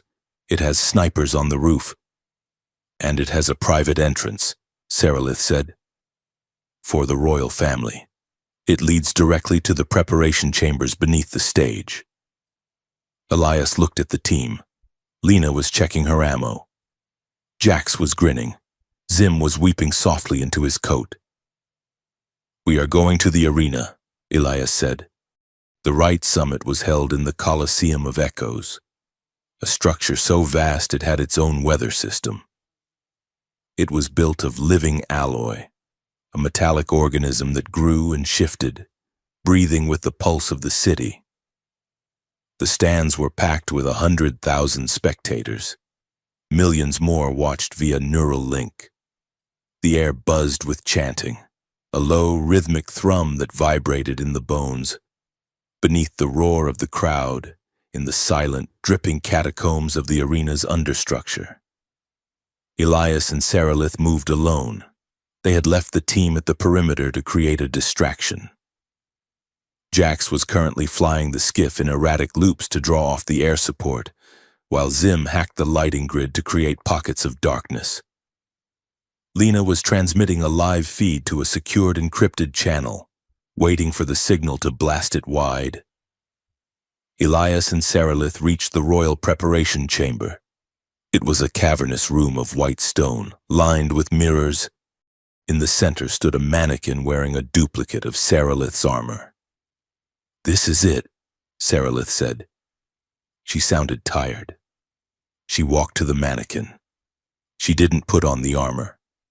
Instead, she began to strip off the tattered remains of the prisoner's shift. She found a set of traditional ceremonial underarmor, black, form-fitting, woven with gold thread. She pulled it on.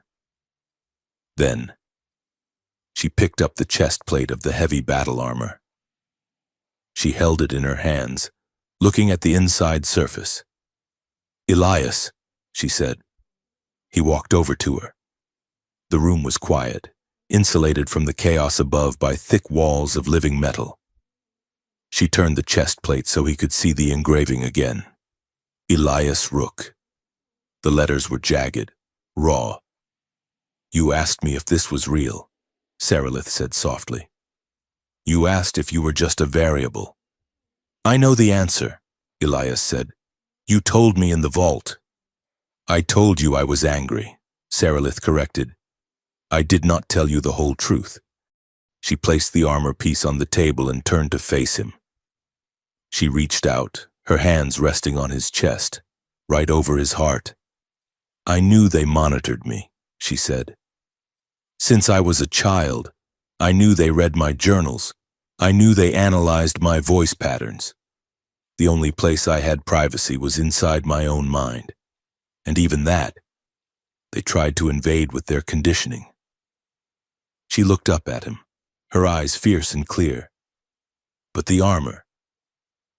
"They never looked inside the armor unless it was damaged. It was the only blind spot. When I carved your name, it wasn't just a reaction to your bravery. It was a trap. Elias frowned, trying to understand. A trap for who? For the Chancellor, she said.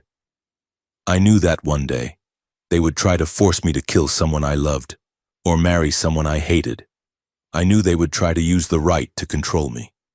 So I created a paradox. I carved the name of a human, a man who represented everything they despised. I made it a physical reality. If they ever tried to scan my neural patterns to prove I was loyal, the physical evidence would contradict it. If they tried to say I was pure, the armor would prove I was tainted. She stepped closer, pressing her body against his. It was a failsafe, she whispered, a breadcrumb. I told myself that if I ever got lost in their machine, if I ever forgot who I was, I would look at this name and remember that I was capable of rebellion. You were my anchor, Elias. Long before I met you, you were the proof that I was still human. Elias felt his breath hitch. It was more than romance. It was a desperate, brilliant act of survival. She had used his name as a weapon against her own brainwashing. You are terrifying, Elias whispered, and he meant it as the highest compliment. I am there, she said. She reached up and pulled him down to her. This time, there was no hesitation, no fear of variables. She kissed him. It wasn't a soft kiss. It was desperate, tasting of adrenaline and the metallic tang of the air. It was a collision of two people who had been running toward each other through fire and lies. Elias wrapped his arms around her, pulling her close, feeling the solid reality of her against him. For a moment, the war outside didn't exist. There was only the heat of her skin and the fierce, steady beat of her heart. She pulled back, breathless, her forehead resting against his. We have to go out there, she said. I know, Elias said. They might kill us, she said. They will try, Elias said. But we have the truth, and we have a drone programmer who is very annoyed. Sarilith laughed, a short, sharp sound. She turned back to the table. She didn't put on the full armor. She picked up only the gauntlets and the chest plate, the piece with his name. She strapped it on, leaving her head bare, leaving the rest of her body in the black undersuit. She wanted them to see her. She wanted them to see the woman, not the icon. Elias, she said, securing the buckles. If we survive this, I do not want a palace. I do not want a title. What do you want? Elias asked. I want to see your ship, she said. The real one. The one you fix yourself. I want to go somewhere where the stars are not owned by anyone. I know a place, Elias said. The coffee is terrible, but the view is nice. It's a deal, she said. She grabbed a heavy ceremonial spear from the rack on the wall. It hummed with energy. Ready? She asked. Elias drew his pistol. He checked the data crystal in his pocket, the one containing the source code Myera had decrypted. Ready? He said. They walked toward the massive hydraulic lift that led to the arena floor. Above them, the Chancellor was finishing his speech. The princess is gone, Called roared to the crowd, his voice amplified to shake the foundations of the stadium. But her spirit remains. We must honor her sacrifice. We must pledge ourselves to the total annihilation of the threat that took her. The crowd screamed for blood. The noise was a physical wave. I assume the regency, Kald shouted, raising his hands. I assume the burden of the sword. The floor of the arena shuddered. The hydraulic lift in the center of the sand began to rise. Steam hissed. The crowd fell silent, confused. This was not part of the script. The platform locked into place. The smoke cleared. Standing there, back to back, were Elias Rook and Princess Sarilith Vare. She looked magnificent. She was battered. her armor incomplete, her hair wild, but she stood with a regality that made the Chancellor in his silk robes look like a child playing dress-up. Elias stood beside her, a human in a ruined suit, holding a pistol and a data crystal. Sarilith raised her spear. She didn't need a microphone. She had the voice of a commander who had led fleets into the void. "I am not gone," she screamed, her voice cutting through the silence. "And I am not a sacrifice." She pointed the spear at the Chancellor, who stood frozen in his VIP box, his face pale with shock. "The only threat to this Imperium," Sarilith announced, "is the man standing in the high box, and I have brought the receipt for his lies." Elias held up the crystal. It glowed red, pulsing like a heartbeat. "Zim!" Elias yelled into his comms. "Hit the feed!"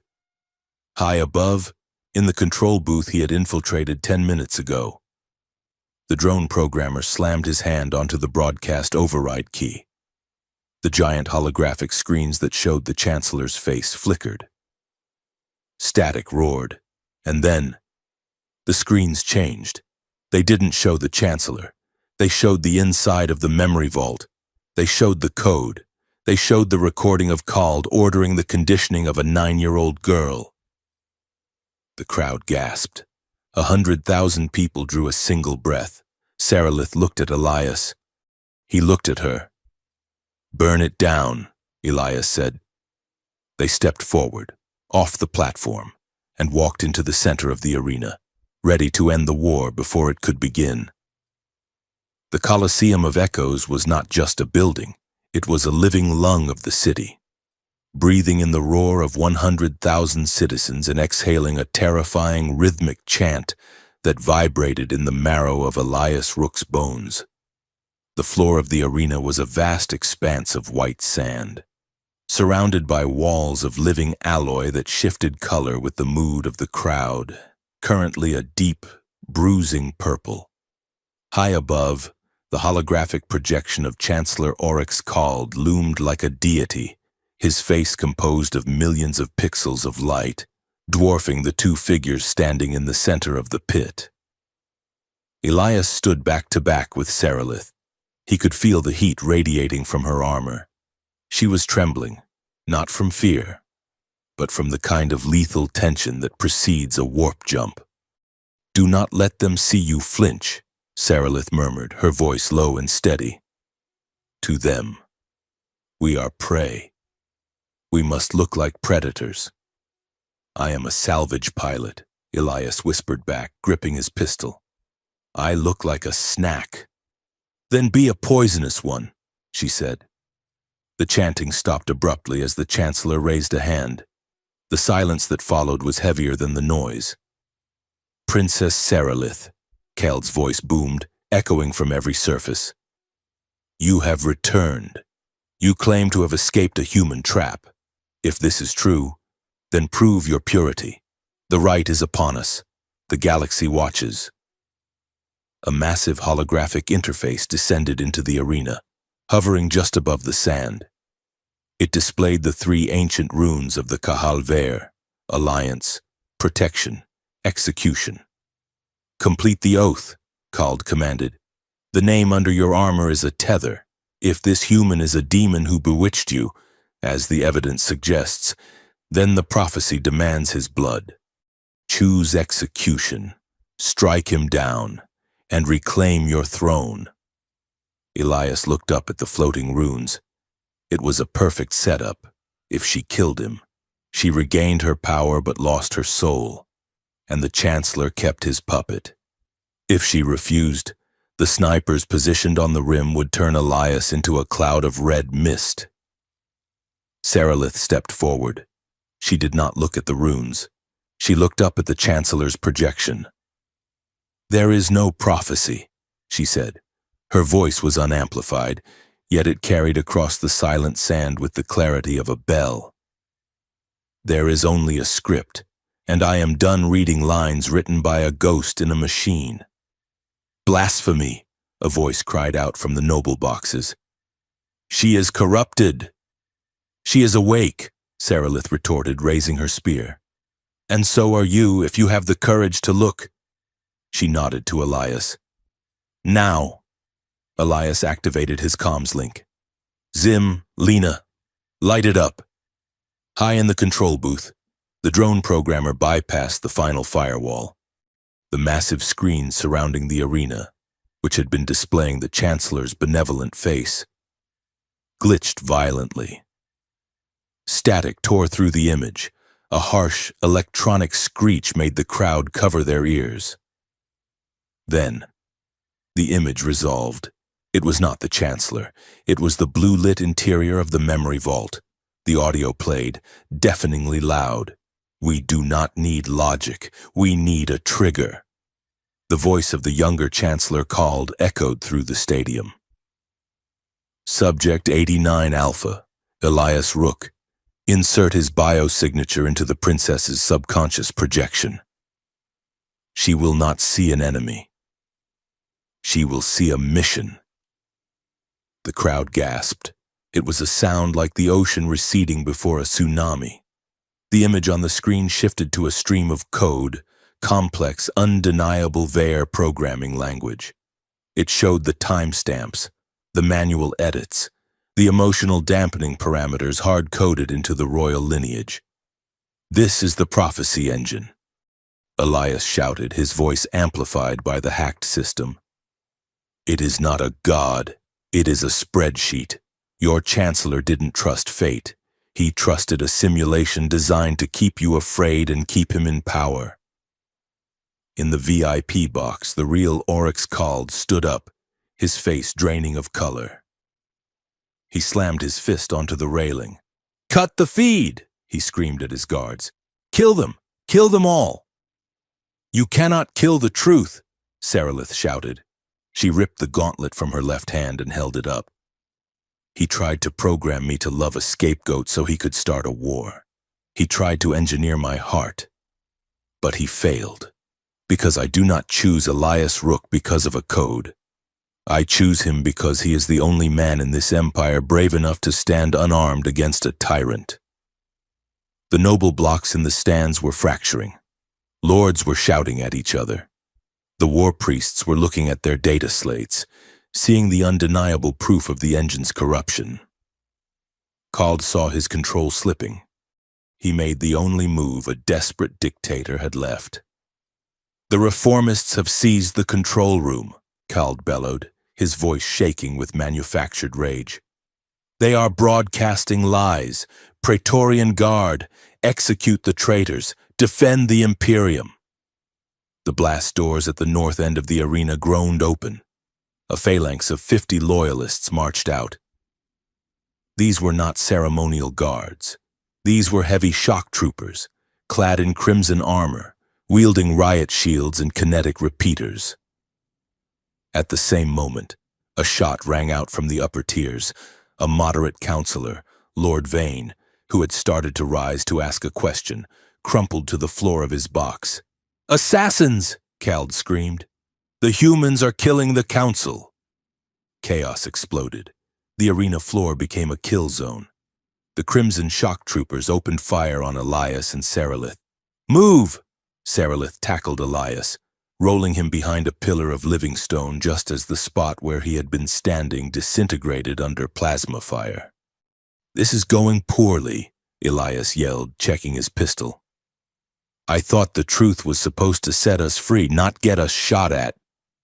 "The truth hurts," Sarilith gritted out, peering around the pillar. "Before it heals."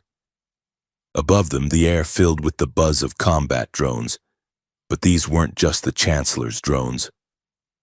Swarms of small, erratic repair drones hacked by Zim dive-bombed the Loyalists, flashing blinding lights and welding their gun barrels shut. "Go, my pretties," Zim's voice cackled over the public address system. "Fly like the wind."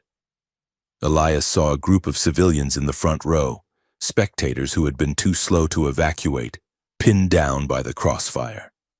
A Loyalist heavy gunner was turning his repeater toward them to clear a firing line. "Sarilith, cover me!" Elias shouted. "Elias, no!" He didn't listen. He broke cover. He wasn't a soldier. He didn't run in a straight tactical line. He moved like a pilot navigating an asteroid field, erratic, sliding, ducking. He sprinted toward the civilians. The heavy gunner tracked him. Elias slid across the sand, firing 3 precision shots. He didn't aim for the soldier's armor. He aimed for the cooling vent on the repeater. Ping, ping, crack. The weapon overheated and vented a cloud of searing steam. The gunner recoiled. Elias reached the civilians, a mother and 2 terrified children. "Get to the access tunnel, stay low, go!" He ushered them into the service hatch, shielding them with his own body as plasma bolts slapped against the wall inches from his head. "Why are you helping us?" the Ver woman cried, staring at him with wide, frightened eyes. "You are the enemy." "I am the guy who fixes things," Elias yelled, shoving them to safety and sealing the hatch. "And right now, your government is broken." He turned back to the fight. Saralith was a whirlwind of steel and fury. She had engaged 3 shock troopers simultaneously. She moved like water, redirecting their momentum, tripping them with the shaft of her spear, striking the weak points in their armor with surgical precision. She wasn't killing them. She was disabling them. She shattered knee joints, crushed sensor arrays, and knocked helmets loose. She fought with a desperate, heartbreaking humanity. Every strike was a plea. Stop. Look. Wake up. But the sheer number of loyalists was overwhelming. They were pushing her back toward the center of the pit.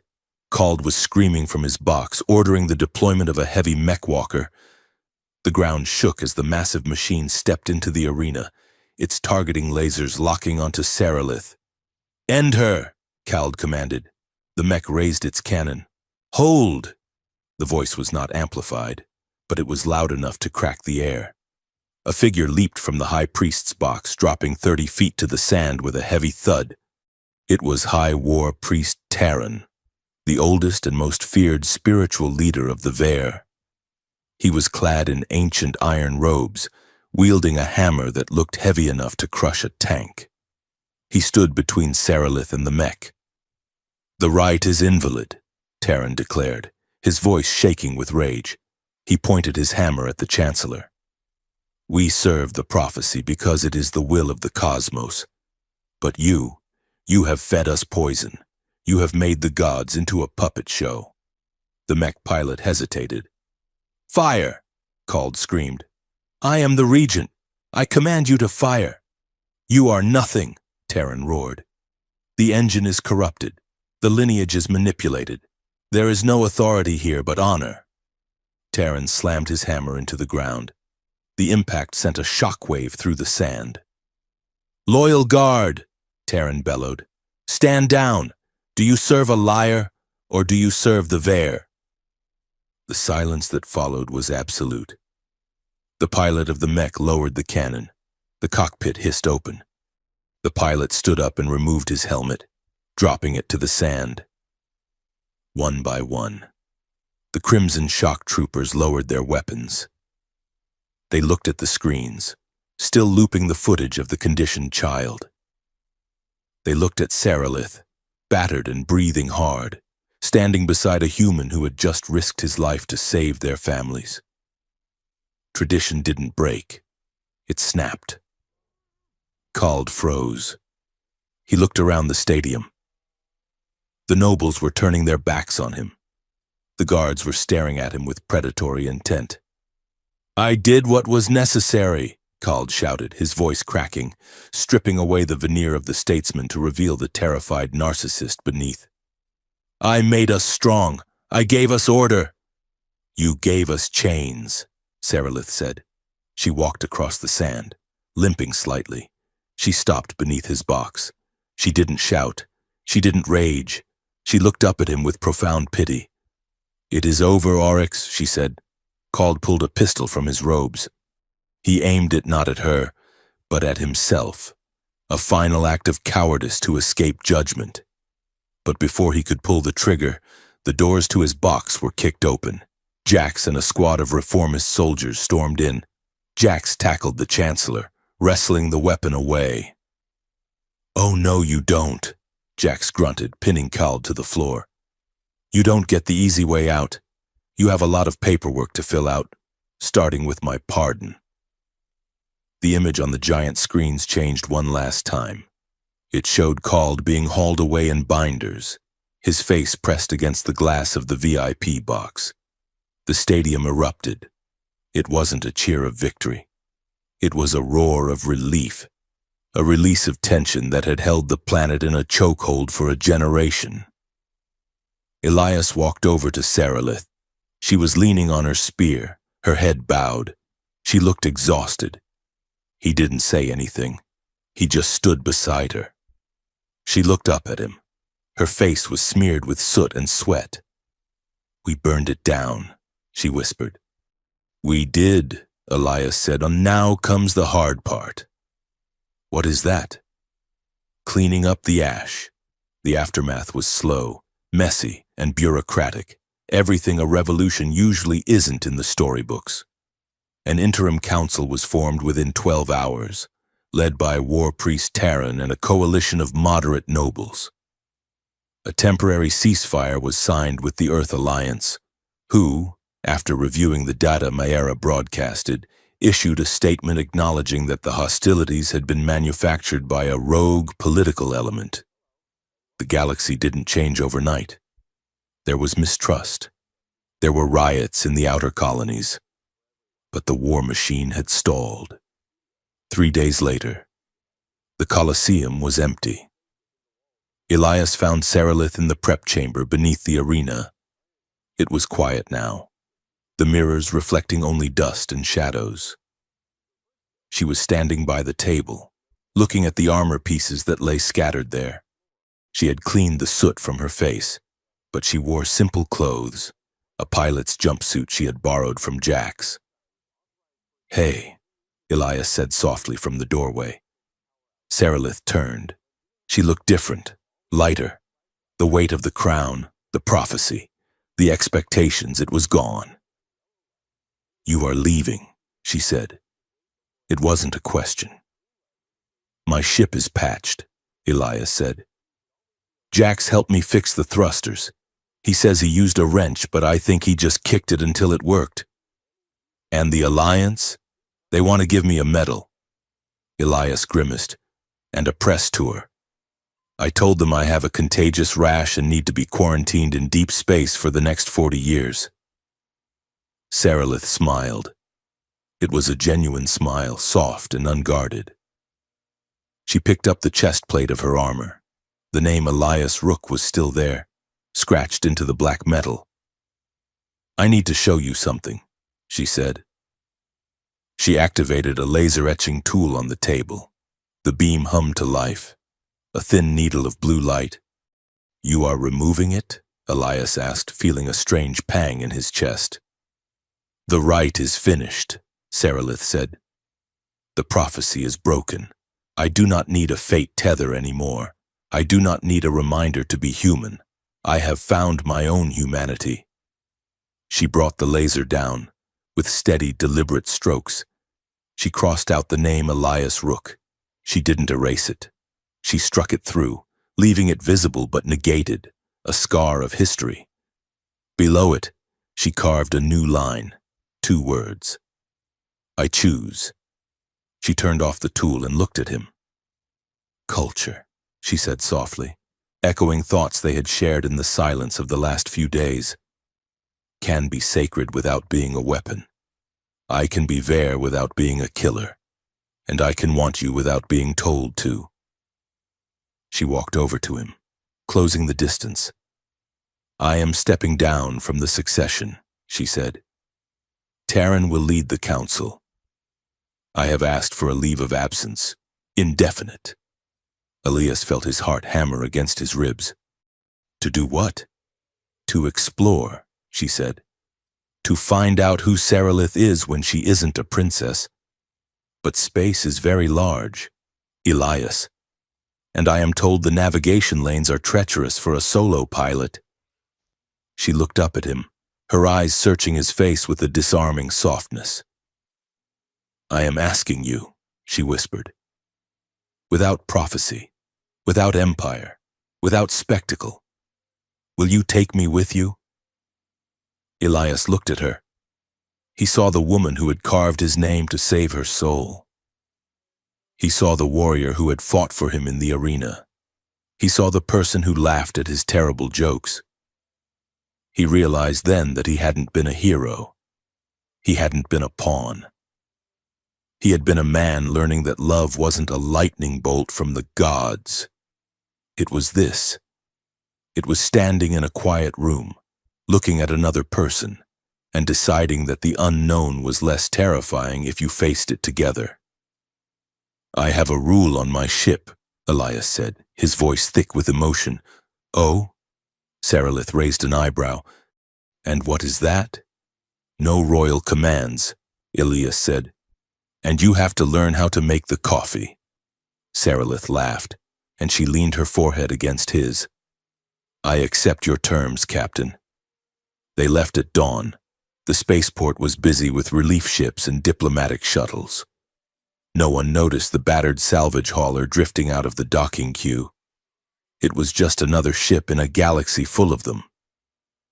Inside the cockpit, the warning lights were blinking, and the engine was making a sound like a grinder chewing on bolts.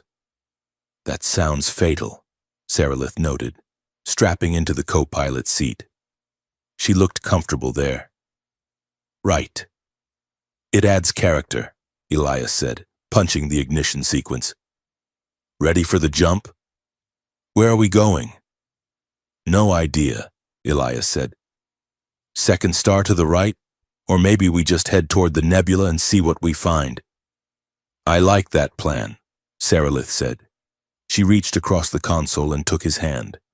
Her fingers interlaced with his, strong, scarred, and free. "Engage," she said. Elias pushed the throttle forward. The stars outside the viewport stretched into lines of infinite light. The dust diver surged forward, leaving the heavy gravity of Astraver behind. They weren't fixing the universe. They weren't saving the galaxy. They were just two people, flying into the dark, ready to rebuild trust one honest choice at a time. And for the first time in 100 years, the prophecy was silent. The only sound was the hum of the drive and the quiet, steady breathing of two hearts that had chosen, against all odds, to beat in sync. The ship vanished into the slipstream, a spark of defiance disappearing into the endless, beautiful unknown.